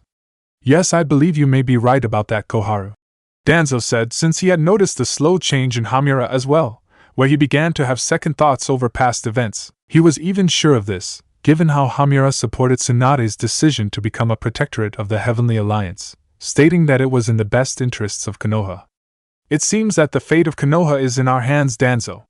Yes, and for the sake of Konoha and all the sacrifices that have been made over the years, we must prevail at any cost, Danzo replied. The next day, Alliance Meeting Hall. Following their tour of the library of Ben Zayton, the visiting representatives were brought to the Raikage Tower/Mountain and to the Alliance Meeting Hall. The Alliance Meeting Hall was a large round underground room underneath the Raikage Tower/Mountain. The room was filled with seats and tables in a circular pattern facing a large table where the heads of the Alliance would sit. In the center of the room was a small podium for someone to speak from and a small table in front of it, which held the different treaties for the various visiting nations. Above the dignitaries were the stands for the observers, which included the dignitaries' escorts, the samurai leader Mifune and Temujin leader and representative of the Oshu League and other observers who were there to witness the signing of the treaties. 11. The Oshu League was similar to the Heavenly Alliance, where it was a coalition of nations from a foreign continent working together. The League was located on a continuant south of the Elemental Continuant, and had recently become an ally of the Alliance. The Oshu League was built by an old friend of Naruto named Temujin, whom he had befriended during his travel before becoming Raikage. Once the hall was filled and everyone had arrived, the large doors to the room closed, and Naruto, who was dressed in his official Kage robes and hat, and was seated at the head table next to his wife Kicho, the daimyo of Kaminari no Kuni, Lightning Country, stood up and walked down to podium and began to speak. Today we mark a historic occasion for this alliance. Today, we mark the expansion of the Heavenly Alliance and welcome new allies and friends who share our dream of building a land free of war and conflict. A land where our children can grow up not knowing the horrors we have seen during our lifetime. A land where people from different nations can live in peace and work together and build something worthwhile. Once Naruto had finished his speech, the room filled with the sound of applause from everyone in the room. After Naruto returned to his seat at the Alliance head table, Zhuge Liang moved from his seat at the Alliance head table and walked over to the podium. There he then called over Kokimi, IWA representative, to sign the peace treaty between IWA and New Kumo. After Kokimi signed the treaty, a loud applause erupted in the room again. For the next hour, Zhuge Liang called out each of the visiting representatives to sign the treaties that would make them either a member of the Alliance, or an ally, or in Konoha's case a protectorate. When a representative signed the treaty that involved them, the room would be filled with the sounds of clapping people. Once everyone had signed the treaties, Naruto walked back down to the podium and took out a small sheet of paper from his robes and spoke. Before we officially end the signing of the treaties, I would like to read to all of you a small speech that I have prepared to mark this special event which embodies my belief of what this alliance represents. This world we live in speaks in many languages, but only in one voice. The language is not of any great nation of this continent or any distant far-off land. It speaks in the language of hope, it speaks in the language of trust, it speaks in the language of strength and the language of compassion. It is the language of the heart and the language of the soul, but always it is in the same voice. It is the voice of our ancestors, speaking through us, and the voice of our inheritors, waiting to be born. It is the small, still voice that says we are one. No matter the blood, no matter the skin, no matter the nation, no matter the religion, we are one. No matter the pain, no matter the darkness, no matter the loss, no matter the fear, we are one. Here, gathered together in common cause, we agree to recognize this singular truth, and this singular rule. That we must be kind to one another, because each voice enriches us and ennobles us, and each voice lost diminishes us. We are the voice of this great land, the soul of creation, the fire that will light the way to a better future. We are one. As soon as Naruto had finished his speech, the entire room erupted into a thunderous applause, as most were moved by Naruto's words. After a few minutes of clapping and cheering from the majority of the people in the room quieted down, where Lady Kicho officially ended the treaty signing. After which the doors to the hall opened, allowing everyone to leave. Later, in a private room not long after the treaties were signed, the shinobi leaders of the various visiting villages were called to a meeting with Naruto and his advisors Anasu and Zhuge Liang. Thank you all for coming, Naruto said respectfully, once he saw that everyone had arrived.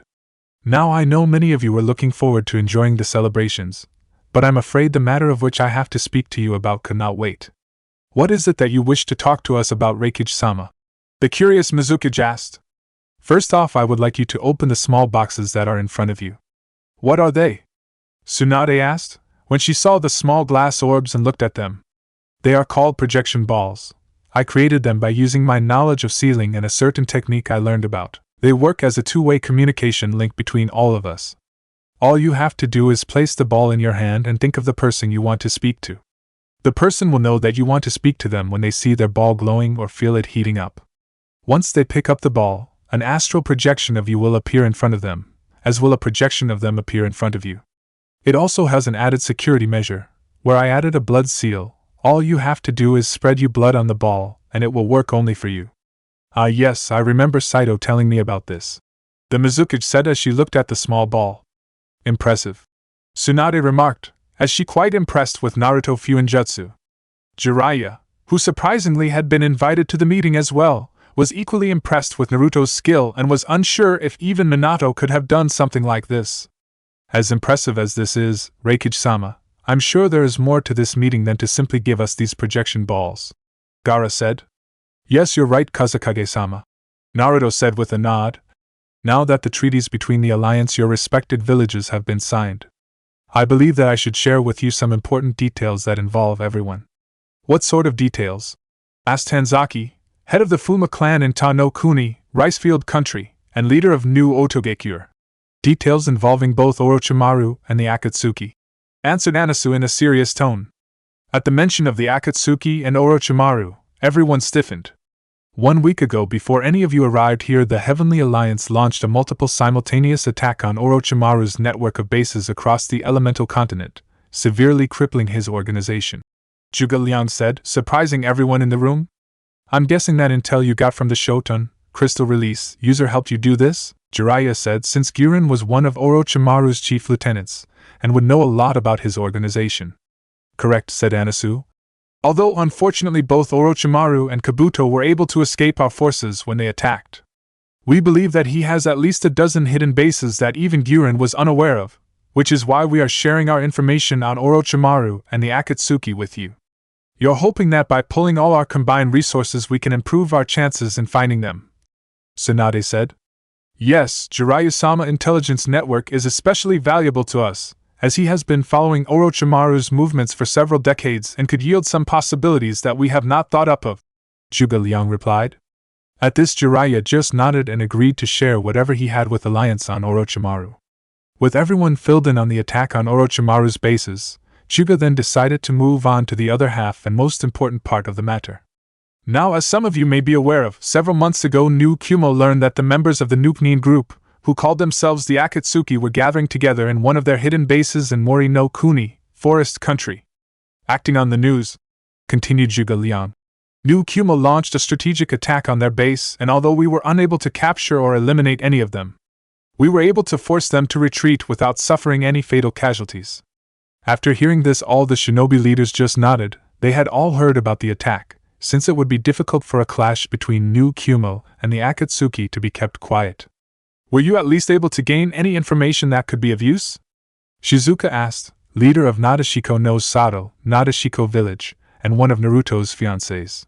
Yes, we were. In fact, the information we gathered from both the attack and what we were able to gain from our own intelligence is in the folders in front of you. When the shinobi leaders opened their folders, they were surprised to find detailed reports on each other, the members of the Akatsuki, mentioning their abilities, skill levels, weaknesses, what type of jutsu they normally use, and what effective ways to counter them. Naturally, the shinobi leaders were highly impressed, since they knew how valuable this information would be when faced with members from the group. As they looked through the folder, Gaara suddenly asked, "Pardon me, Raikage-sama, but could you perhaps elaborate more on the two newest members of the Akatsuki?" "I believe I can answer for one of them, Kazekage-sama," the Mizukage said, suddenly gaining everyone's attention. "The blonde-haired man is named Senshi Risa of the Senshi clan, and he is formerly of my village. During the great bloodline purge of the Yandere Mizukage's reign, he abandoned his clan and fled Kiri. He is a deadly shinobi who is skilled in assassination, swordsmanship, and he also possesses the Senshi clan's Jitun, swift release, bloodline limit. A dangerous enemy," commented the leader of Benisutu, Crimson Sandbank Island. "Indeed, but what concerns me is his partner Saikyo, who is a member of the Amako clan." The leader of Getsugekyo no Sato, village hidden under the moon, said, "Would I be correct in assuming that he possesses his clan bloodline limit, the Kurengas and Aparasu, crying Thunderpulse?" "Yes, he does," Naruto replied. "Saikyo is one of the few missing names from my village and is classified an S-class threat. In fact, we believe he is the one responsible for not only the Yandere Raikage's death, but also was part of the group that assassinated the previous Lightning Daimyo and his family, with the exception of Kicho-chan. What else can you tell us about the man?" Tsunade asked. "With the exception of fighting and becoming stronger, Saikyo cares for very little. Even when the civil war started, he forsook his clan and decided to go rogue, stating that he was tired of his clan's tireless pursuit in trying to dominate Kumo. In many ways he is like Kumo's version of Kisame. He is extremely bloodthirsty and a real fighting maniac, and gets his thrills out of fighting strong opponents. He also likes to play cruel and sadistic games with people weaker than him, to satisfy his narcissistic nature, and enjoys challenging himself through forced fights. Sounds like a real peach," Jiraiya remarked as he looked at the man's profile and picture. "Trust me, he is not someone that can be easily dealt with. Before the Yandere Raikage's death, Saikyo was regarded as one of Kumo's strongest shinobi and was one of the few people who could stand up to the Yandere Raikage in a fight," Naruto said. After which a somber look appeared on the shinobi leaders' faces, since the Yandere Raikage's reputation as a powerful shinobi was well known by them.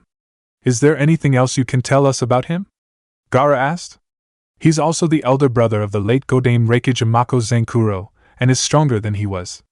Upon hearing this, the shinobi leaders frowned, since this just made them more concerned with the man, as the Godame Raikage was no weakling either. As Naruto and the other leaders discussed the two newest members of the Akatsuki, Jiraiya continued to read the information Naruto and his people had gathered on the Akatsuki. Eventually he came to stop at the profile of the female member of the Akatsuki, whom he recognized instantly. Seeing the surprised look on the Toad Senin's face, Zhuge Liang spoke. Is there something the matter, Jiraiya-sama?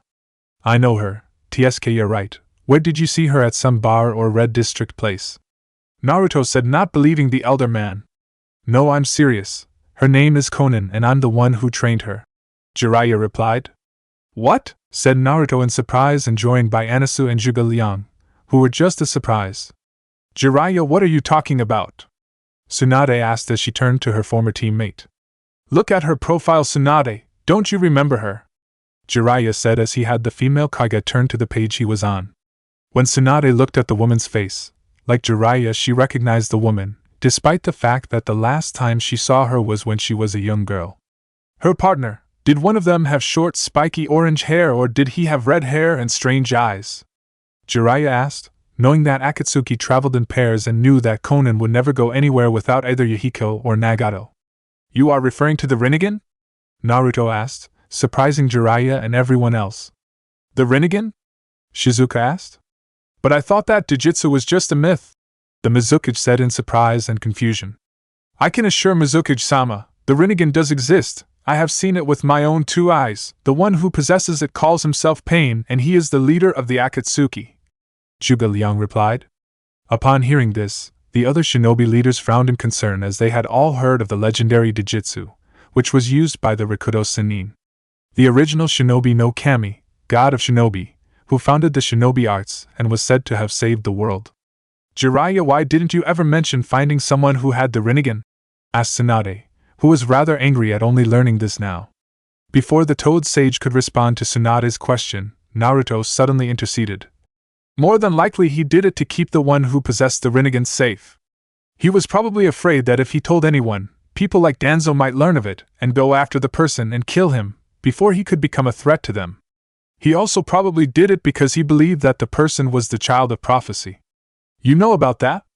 Jiraiya said in surprise. Of course, Shima-sama and Fukasaku-sama both told me of the prophecy when I started my Toad Sage training. They even told me that at one time you thought Namikaze was the child of prophecy. Pardon my intrusion, but what is this prophecy you're speaking of? Gaara asked, who like everyone else was curious about what Naruto and Jiraiya were talking about. Back when I was young and was in the middle of my training in the sage arts at Mount Maiboku, the great Toad Sage foretold that one day I would have a student that would bring a great revolution to the world of the shinobi.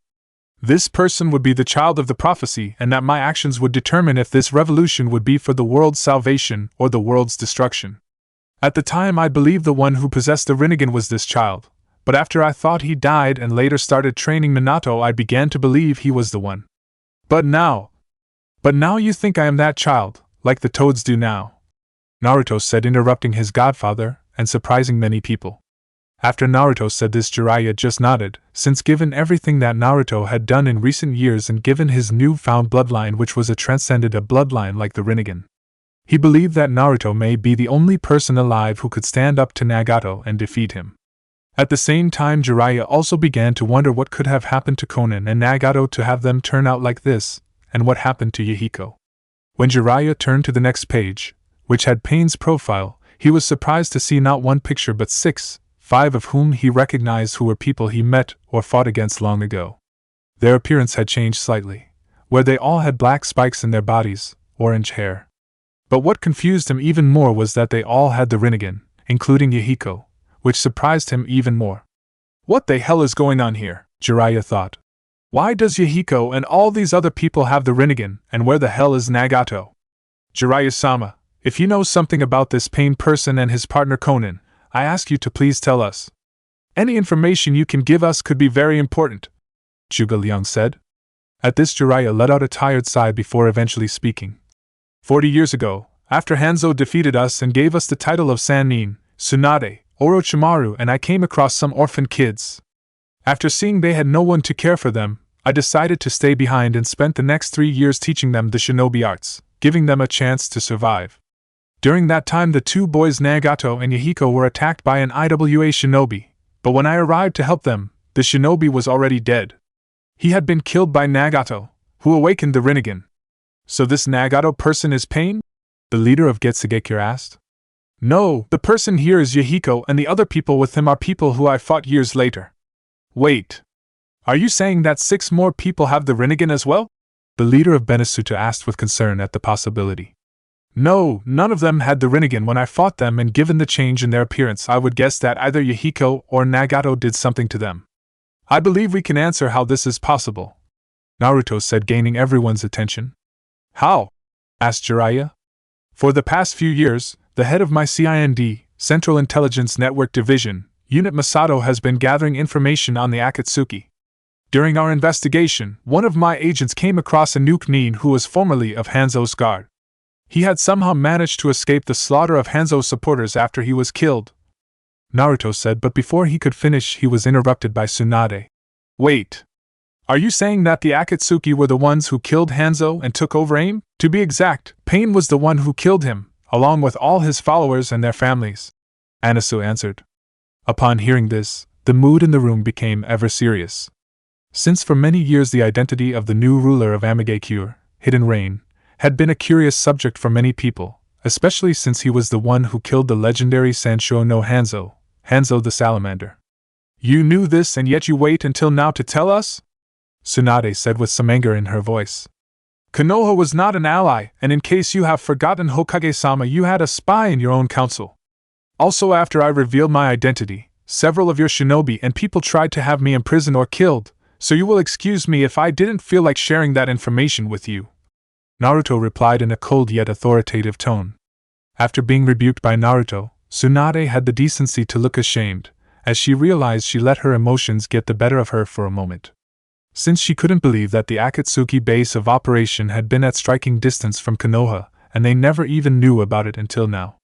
Naturally, after realizing her fault, she apologized, which Naruto thankfully accepted, after which Naruto continued with his explanation. When our agent found the AIM Nin, he was able to extract some information from him, where he explained that 6 individuals each with unique powers and the same eyes had defeated Hanzo and conquered AIM. After getting him to describe the eyes, the agent returned to New Kumo, where I had researchers look for any Dijutsu that matched his description in the Great Library. Naruto explained, where he then continued. After much research we discovered that it was the Rinnegan, and after the spies I sent to AIM confirmed what the man told the agent. I had our researchers find everything we could about the Rinnegan and its abilities. What did you learn? Mei asked. Not much, I'm afraid, as details on the Rinnegan and its abilities are extremely limited, even in the Great Library. But we did discover after several months of heavy research that the Dijutsu gives the person the ability to completely master all 5 basic nature transformations that form the basis of ninjutsu. Meaning that wielder has all 5 nature affinities as well as the 6 paths. What are these paths? Asked Gaara. They are special techniques that can be used by those who wield the Rinnegan, Zhuge Liang replied.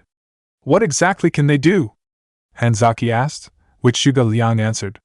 The first path is called the Deva path and is arguably the most powerful of the 6 paths. It gives Pain the ability to manipulate attractive and repulsive forces, not unlike a magnet, allowing him to repel any attack or to bring a person or object to him. The second path is called Azura path, which is seemingly a person who has been modified artificially, allowing him to use mechanized weapons that are inserted into his body.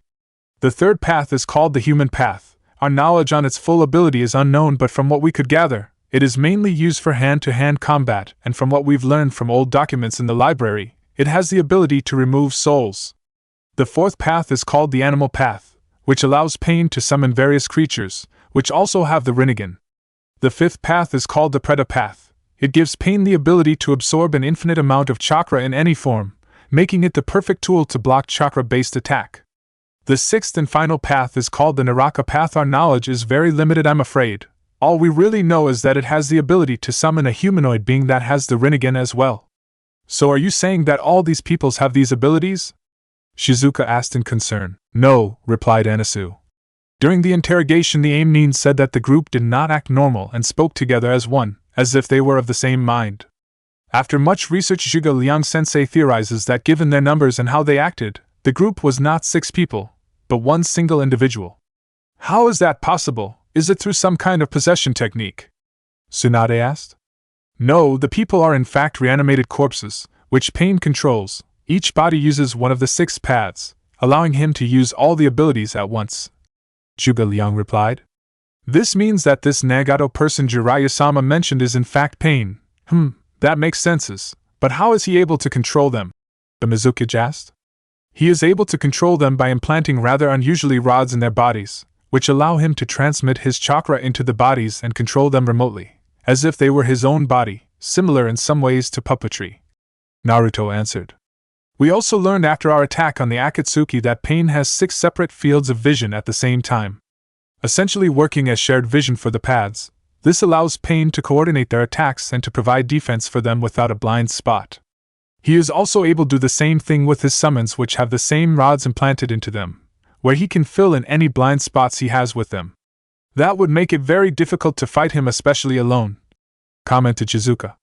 Yes, I believe that is why he created the pads in the first place, Zhuge Liang replied. He can use them to fight strong opponents without risking harm to himself, and uses the pads' numbers to make coordinated attacks to overwhelm his enemies. That is why it is best to face him in a group of at least 6 or more and try and separate the pads from one another. What I don't understand is where did he get these strange rods? The leader of Benisuto asked when he looked at a picture of the rods, since he never heard of such things. I'm afraid we do not know. Even our research and development department has been unable to figure out where they come from. All we know is that they get hot whenever chakra is being transmitted into them and that they are incredibly durable, where it takes a great deal of force to break them, Naruto replied. How do you know so much about them and how Pain controls the bodies? Tsunade asked. During our attack on the Akatsuki, we were able to capture one of the pads and brought it back here for examination, Anasu answered. How did you do that? Jiraiya asked. When Zhuge Liang sensei came up with theory that the pads were reanimated corpses, and that they were being controlled by the rods in their bodies, he suggested that best way to defeat the pads was to sever their connection from Pain, by sealing the bodies, Anasu explained. Smart, muttered Jiraiya. If I may, Raikage-sama, I am curious, if you know where the Akatsuki main base is, why have you not attacked them? Gaara asked, joining the conversation. For several reasons. The first is that at the time that we first learned about it, we did not have the capability to make a direct attack on the main base and were still recovering from the civil war. Another reason was that we hoped to gain as much information on their movements and other bases as we could by monitoring activities from AIM, Naruto replied. But you have the capability now, why don't you attack like you did earlier? Tsunade asked. Unlike the last time we had surprise on our side, if we were to move on the Akatsuki in AIM, one of several things could happen, Naruto answered. The first being that unlike our last attack, we would have to gather a large invasion force, since the forces of AIM are fanatically loyal to Pain, to the point where most people consider him a god and Pain himself claims to be one according to Zhuge Liang sensei.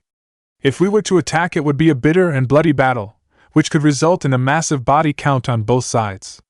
Another reason is that the Akatsuki may be prepared for our attack, especially since they now know that we are targeting them, resulting in many lives being lost. Since unlike our battle in the base, they'll be out in the open where they can use their fully abilities.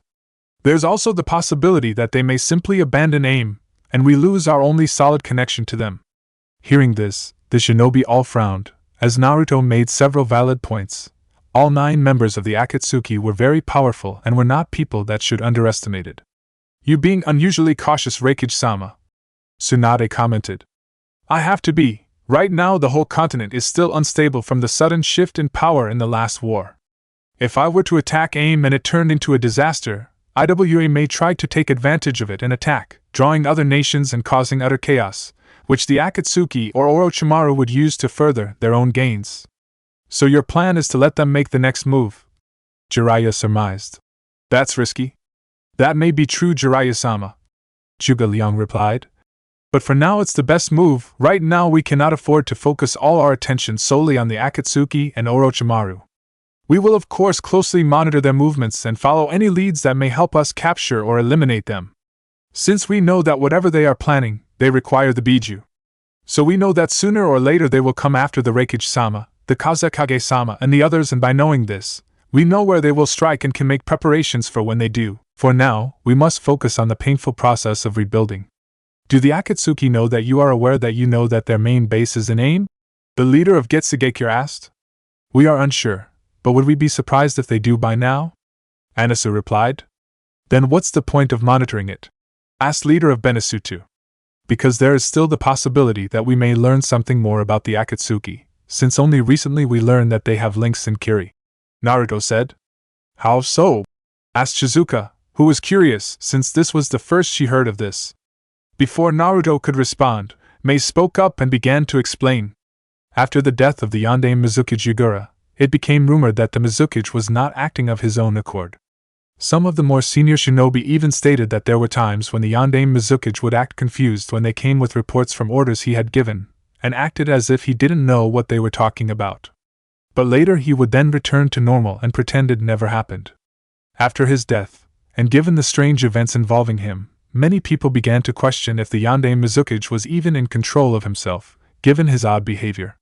But before a detailed investigation could be done, Shiro became the new Mizukage and pushed the investigation aside so that he could further his goal to eliminate the bloodline limit holding clans. But it was noted that on the night of the Yondaime Mizukage's death, a few shinobi noticed a hooded figure wearing a black cloak with red clouds on it, leaving the village. So you're saying that the Akatsuki were somehow controlling the Yondaime Mizukage and are responsible for the bloodline purges in Kiri, using the turmoil caused by it as a way to maintain control?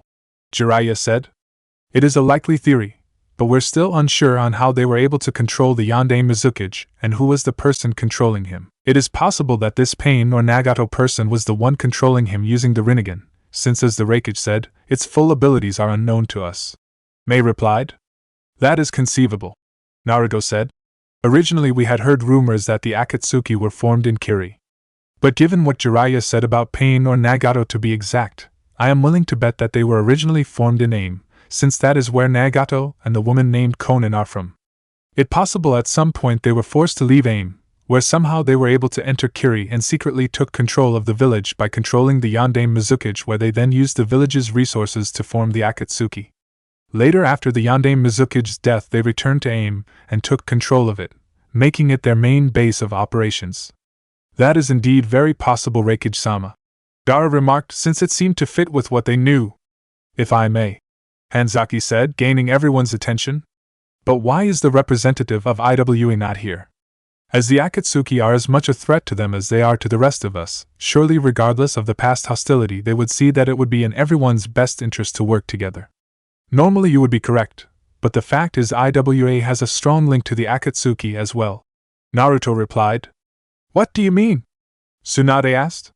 From what our intelligence has told us, shortly after Ryoku became the Yondaime Tsuchikage, he began to frequently hire the Akatsuki to secretly fight for him during any quarrels his village would encounter, allowing IWA to rebuild its forces without appearing weak. Even after the Akatsuki captured one of their Jinchuriki, they refused to act against them and ignored the issue. Anasu explained.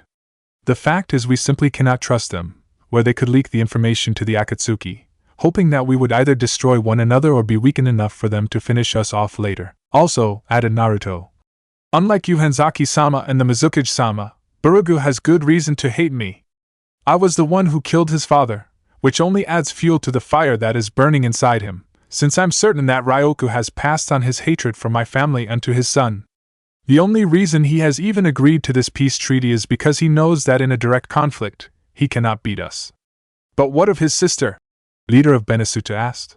She seems reasonable enough. Perhaps if you spoke to her she could convince her brother to see that it would benefit everyone to work together. Maybe, but to be honest I trust her even less than her brother, and I do not entirely know what she would do with such information. From what I heard, Kokimi has earned a rather infamous reputation in the Tsuchi no Kuni, Earth Country, royal court. Rumors say that she controls everything that happens there from the shadows, and she was the one responsible for the previous Earth Daimyo's untimely death. She then framed his son with his murder and had him imprisoned, while at the same time maneuvered the late daimyo's weak-willed nephew to become the new daimyo, making him nothing more than a puppet ruler, allowing Ryoku to do whatever he wanted without issue. Do you have any proof of this? Shizuka asked, since by law, shinobi villages were forbidden from doing such things in their own country. If caught, the other shinobi villages would be obligated by international shinobi law to destroy said village. Since if this was allowed, other daimyos would fear their own shinobi villages and would be forced to destroy them or risk being overthrown as well. Unfortunately we do not. All we have is rumors and speculation. Kokimi-san is much too clever and careful to leave such evidence. Juga Liang replied, who knew that if they had proof they could justify any invasion they made on Iwa and Tsuchi no Kuni, or could use it to cause unrest in both nations and possibly remove both Barugu and his puppet daimyo, without having to send their military. After hearing this, the shinobi leaders all frowned, since things had certainly become a lot more complicated, even with the war now over. After another hour of talking and discussing what to do, the meeting came to an end. By the end of the meeting, all the visiting shinobi leaders agreed to pull their recourses and work together in dealing with the Akatsuki and Orochimaru. Later that night after the treaties had been officially signed, all of New Kumo was alive with celebrations. The night sky was alive with fireworks. The streets were filled with people, both shinobi and non-shinobi, who were eating, drinking, dancing, laughing and cheering. The Lightning Daimyo's palace was no different, as it was filled with hundreds of people, who were celebrating the expansion of the Heavenly Alliance. The palace was rectangular in shape with a large wall surrounding it, and a large courtyard and gardens. It had two main entrances from the front and rear and several narrow connecting moats inside the courtyard and a larger one around the palace itself. Connected on opposite sides to palace by small bridges were the guards and servant quarters, which were also surrounded by small moats, so that in the event of an attack the palace could be easily defended on all sides. 12. The inside of the palace was very grand. It had nearly 100 rooms. The hallways, floors and walls were made of white marble, and were lavishly decorated for tonight's festivities. It had both an indoor and outdoor training area, a large dining room for state dinners and private study rooms for both Naruto and Kicho, when they were working. The grand hall of the palace had also been done up especially for the celebration, where lanterns hung from the ceiling, and decorations hung on the walls and pillars.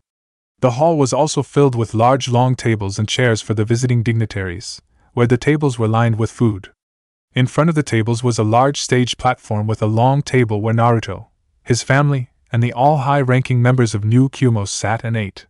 13. Once everyone had finished eating, musicians were brought in to play some music, while at the same time, drinks and snacks were being served to the guests who began to move around and converse with one another. Not long after the musicians started play, Killer Bee stepped up and had the musicians play a rapping theme, while he entertained everyone with his stylish rhymes. For the first few minutes most of the guests found Killer Bee's style of rapping humorous, where some quietly laughed or smiled. But eventually Killer Bee's rapping came to an abrupt halt after he said, "Dreams, dreams, dreams, dream, lots o' dreams. My dream is a middle-aged blonde woman's chest." Needless to say, the female Hokage did not take Bee's verse towards her breasts too well, where the Hachibi Jinchuriki was sent crashing through several walls, resulting in the repaired damage being added to Konoha's debt. A few hours later, after Killer Bee was taken to the hospital for his injuries, Naruto excused himself from the party and made his ways to his daughter's room, which was at the other end of the palace. When he entered the girls' room, he found that they were all fast asleep in their beds. Also sleeping in the room was Irika and Anko's daughter Aiko, who had become fast friends with his three daughters, much to the joy of their parents. For much of the past few weeks Aiko was usually found playing with Naruto's daughters. Nene and Yoshiko had even started to refer to Aiko as their cousin, as well as their partner in crime, where the three of them could often be found playing pranks on people. After kissing his sleeping daughters good night on the foreheads, Naruto made his way to his private study, where he then sat at his desk and closed his eyes for a moment, enjoying some alone time. Eventually he opened them again, where his eyes then drifted over to a picture of his parents, which he had recovered from his family home. As he picked it up, he looked at his mother, where a small smile appeared on his face, but when he glanced at his father, who had his arm wrapped around her and was smiling, his eyes narrowed. No matter how much he wanted to, he couldn't hate the man anymore, even after spending 10 years hating him. He could no longer hate the man after he fought him at Konoha, and it bothered him. For years he had dreamed on beating the man who had been the cause of all his misery, but when he finally did, it was not as satisfying as he thought it would be. Eventually Naruto was brought from his musing when he suddenly heard a voice from behind him. "Reevaluating previous beliefs, Naruto?" After hearing the voice, a kunai suddenly appeared out of Naruto's sleeve and into his hand, where he then spun around in his chair to face the person. When he turned around he was surprised to see that it was his former sensei Zhuge Liang. "Sensei, what are you doing here?" Naruto asked in surprise, while at the same time wondering if his former teacher was taking lessons in stealth from Masato, head of Naruto's CIND unit. "Your absence was noticed in the Grand Hall, so I decided to look for you," the sleeping dragon replied as he walked around Naruto and took the seat in front of Naruto's desk. "I just needed to take a break from talking to all the representatives, since there's only so much I can take." Besides, Kicho-chan and the others are much better at it than I am, and they can cover for me for a while. Perhaps, but that still does not change the fact that people will notice that you are gone, for in case you have forgotten, you are the founder of the Heavenly Alliance, and a symbol to many people. How could I forget? Naruto said dryly, since Zhuge Liang never missed a chance to remind Naruto of how important he was to the Alliance. It's just that I need a break now and again, that's all, and to be honest, there are times that I miss being a genin, where things were much more simple. Things often seem simpler when we are young, but as time moves on, things become more difficult and perspectives change. If you don't mind, Sensei, I prefer if you get to the point, since to be honest, I'm not in the mood for one of your mind games. Naruto said. Very well, to put it simply, I was curious as to your feelings toward your father, the Yondaime Hokage. He's my father in name only, he doesn't have the right for me to regard him in any other way. Naruto replied with a frown. I see. Zhuge Liang replied, with a blank look, so that Naruto couldn't guess what he was thinking. Why do you ask? Because regardless of your status as Raikage, you were still once my student, and I am concerned for your well-being. It does not do well to dwell too much in the past, especially if they bring nothing but pain and sorrow. I have moved past that. As far as I'm concerned, my life in Konoha is in the past. I moved on. Have you? Zhuge Liang. The fact that I haven't destroyed Konoha or left it to the mercy of the other smaller nations should prove that. Really, and the fact that publicly humiliating Konoha, with your life story and making it pay concessions and making it a protectorate, meant nothing? The elder man asked. Naruto, you and I both know that what it is that you wanted to do was humiliate and shame Konoha for everything it did to you. You and the others never voiced a problem with my plans when I told you them. Because from a tactical point of view, you plan assured that New Kumo and the Heavenly Alliance would become the dominant power on this continent. The problem is that I am concerned that you may have forgotten why we first formed the Heavenly Alliance, which was built on nations setting aside their differences and, as you so poetically said in your closing speech, become one. I have not forgotten anything, Naruto said, where he then narrowed his eyes. The fact is, Sensei, you've forgotten that there are still dangerous elements inside Konoha, elements like Danzo and Sasuke, who would try to take advantage of any generosity I show and use it against me, seeing it as a sign of weakness. For now I need to keep Konoha under my thumb, at least until I'm certain it is no longer a threat to the Alliance. Perhaps, but don't forget, Naruto, you still have friends in Konoha, people who you know well and who have defended you in the past, and they will share whatever you have planned for Konoha. Also, if you are too harsh on the village, then the later generation of Konoha will resent you as much as the older generation, and the cycle of hatred and anger will continue on. I have not forgotten that either, Sensei. Naruto answered. So you need not worry. All I ask you is to trust me a little longer, as I know what I must do regarding Konoha. After hearing this, Zhuge Liang nodded slowly and said he would. After which he then turned to the next matter he was concerned about. And what of your father? What are your feelings regarding him? I don't hate him, if that is what you're asking? Naruto replied calmly. As how can I hate him after he said that he was proud of me and that he still loved me, despite everything I said and did to him? But you haven't forgiven him, have you? Zhuge Liang asked. No, I may no longer hate him, but that doesn't mean I have forgiven him. He knew what would happen to me and yet he still did it, Naruto said. Forgiveness should be earned, not given, and that man has not done anything to earn my forgiveness. Perhaps, but still the Yondaime Hokage was faced with an impossible choice when the Kyuubi attacked Konoha. As leader of Konoha, he was sworn to protect it, just as you are sworn to protect New Kumo. By sealing the Kyuubi into you, he not only prevented Konoha from being destroyed, but he entrusted its great power to the one person he knew would not abuse it and could trust it with, you. TSK, he only did it because of the tradition involving Jinchuriki, hoping that I would remain loyal to Konoha, even when they shunned me. Naruto, you do not believe that any more than I do. Your father was not the type of man who would do something like that, just for the sake of an old tradition. Zhuge Liang retorted. How would you know? It's not like you knew him? Actually, I did, huh? Many years ago, when the flames of the Third Great Shinobi World War were beginning to erupt, I met your father when he was on a mission for Konoha. At the time, he was sent on a mission to retrieve a dangerous artifact, an artifact that I was also seeking, which was how our paths crossed. When we both found it, naturally neither of us wished to give it up, but before a battle between the two of us could erupt, a group of missing Nins attacked us. We escaped with the artifact and hid in a nearby town, but were followed, where we were forced to work together to defeat them, while at the same time protect the artifact and the village. I'm guessing that the two of you defeated the missing Nins, Naruto said. Yes, although during that battle one of the missing Nins was able to steal the artifact from us. He then sent a kunai with an exploding note tied to it towards a nearby building where some villagers were hiding, hoping that we would be too distracted with the explosion to chase after him. But instead of going after the missing Nin, your father told me to go after him while he saved the villagers, something that greatly surprised me at the time. Zhuge Liang said. After your father saved the villagers and I retrieved the artifact from the missing Nin, we began to talk with one another.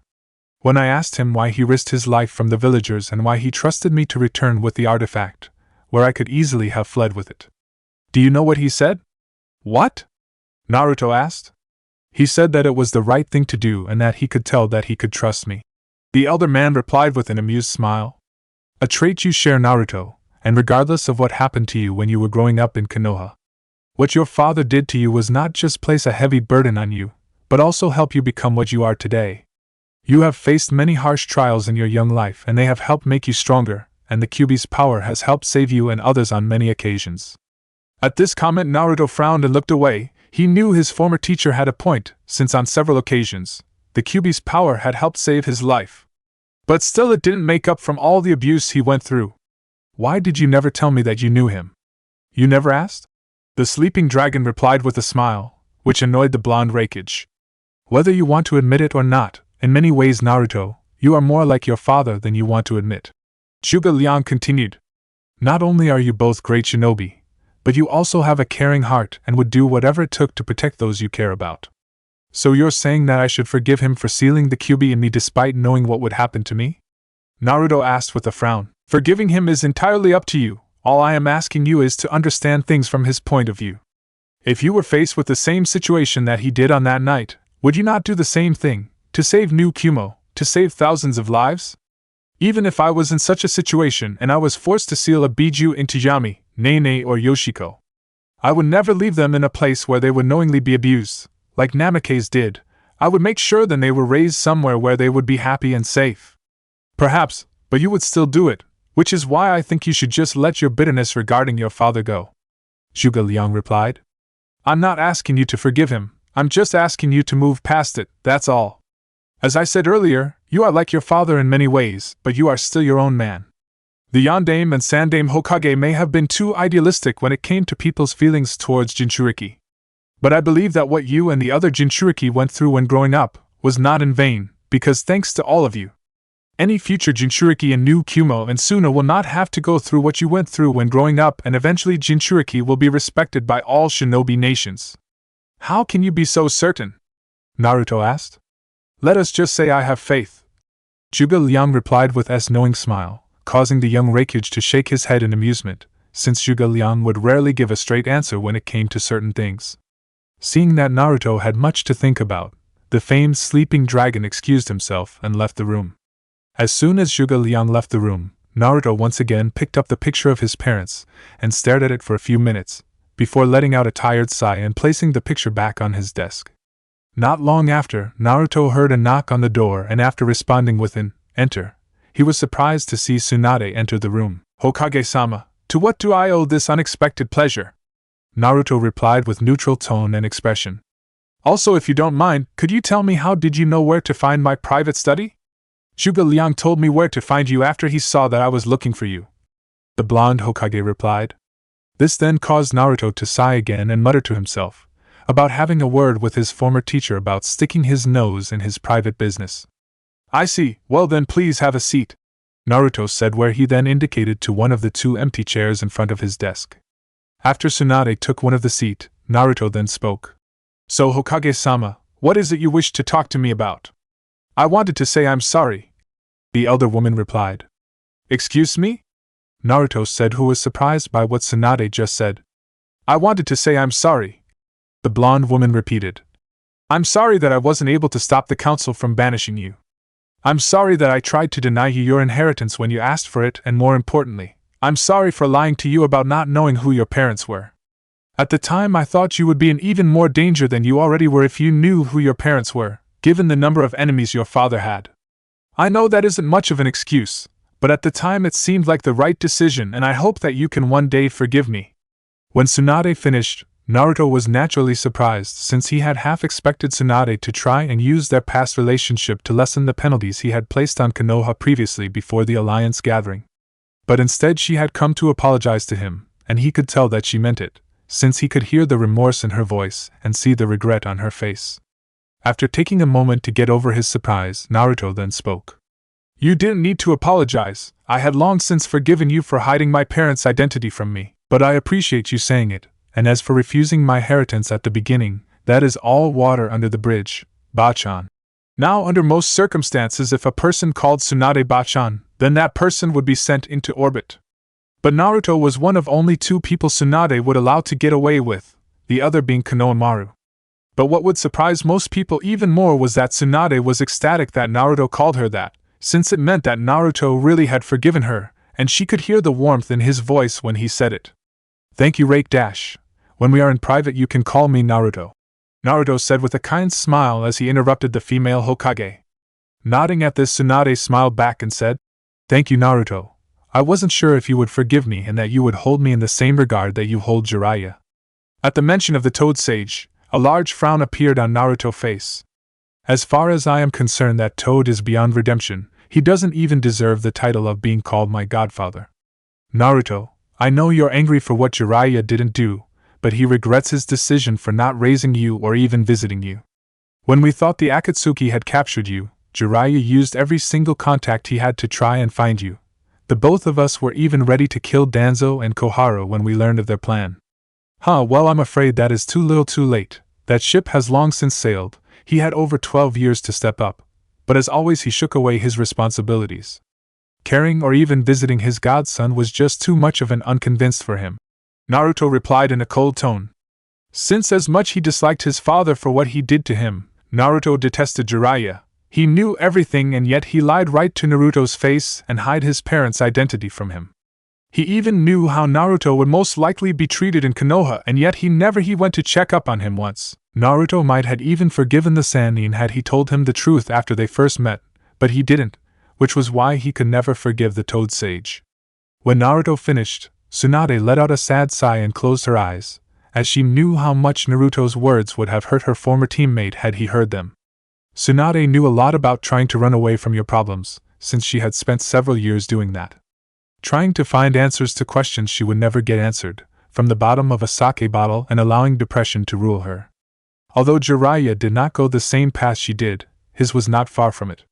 He had spent years following Orochimaru's movements after he left Konoha, since he had never forgiven himself for not stopping their former teammate when he had the chance. He also never forgave himself for not seeing that path Orochimaru was heading sooner, believing that he could have done something to prevent it. Jiraiya also blamed himself for Minato dying, who had been like a son to him, believing he could have done something had he been there, which was why he became so obsessed with writing his books, since they allowed him to forget his pain for a while. But now it seemed that all his mistakes had come into fruition in regards to Naruto. After a few more minutes, Tsunade and Naruto eventually left the room and headed back to the party. Not long after Naruto rejoined the party, the former head of the Hyuga clan, Hyuga Hayashi, suddenly walked up to him. Excuse me, Raikage-sama, but if it is not too much trouble, could I talk to you in private? Having an idea of what the former Hyuga clan head wanted to talk to him about, Naruto just nodded and led Hayashi to a nearby empty room. So Hayashi-san, what is it you wish to talk to me about? Naruto asked when they entered the room. If it is about apologizing, you needn't bother? No, Raikage-sama, it is not about that, as I know that you have every right to hate me, since I was the deciding vote that had you banished and I have no right to ask for your forgiveness. Hayashi replied with shame. Actually, that isn't what I meant. I mean, I don't hate you. The blonde Kage replied, which greatly surprised the former Hyuga head. I beg your pardon? I don't hate you, the blonde repeated. Sure, for the first couple of years I hated you and blamed you for having me banished. But later I realized that being banished from Konoha was the best thing to happen to me. If I hadn't been banished, I would never have met Mitsuhide-sensei, Sayuri-sensei, Anasu, Shuga Liang-sensei, or any of the others in Kumo. I also would never have become the Raikage, formed the Heavenly Alliance, and become as strong as I am now, so in some strange way I owe you. When Naruto finished, Hayashi left stunned. He expected Naruto to yell at him and say how he despised him for forcing him out of his home and away from his friends. He had even half expected Naruto to hit him a few times out of anger, but instead Naruto was thanking him and was in some way grateful for being banished. After a few minutes Hayashi got over his surprise, and even though Naruto said he no longer hated him, Hayashi could not help but feel a deep sense of shame, since he had still betrayed the Yondaime Hokage, who had been once a good friend of his in the past. Also, if he had voted to have Naruto stay, certain things could have been prevented. So Hayashi-san, if it is not to apologize for banishing me from Konoha, then what is it you wish to talk to me about? I want to talk to you about Hinata. What about her? Naruto asked with some concern in his voice at the mention of his female friend. She is in love with you,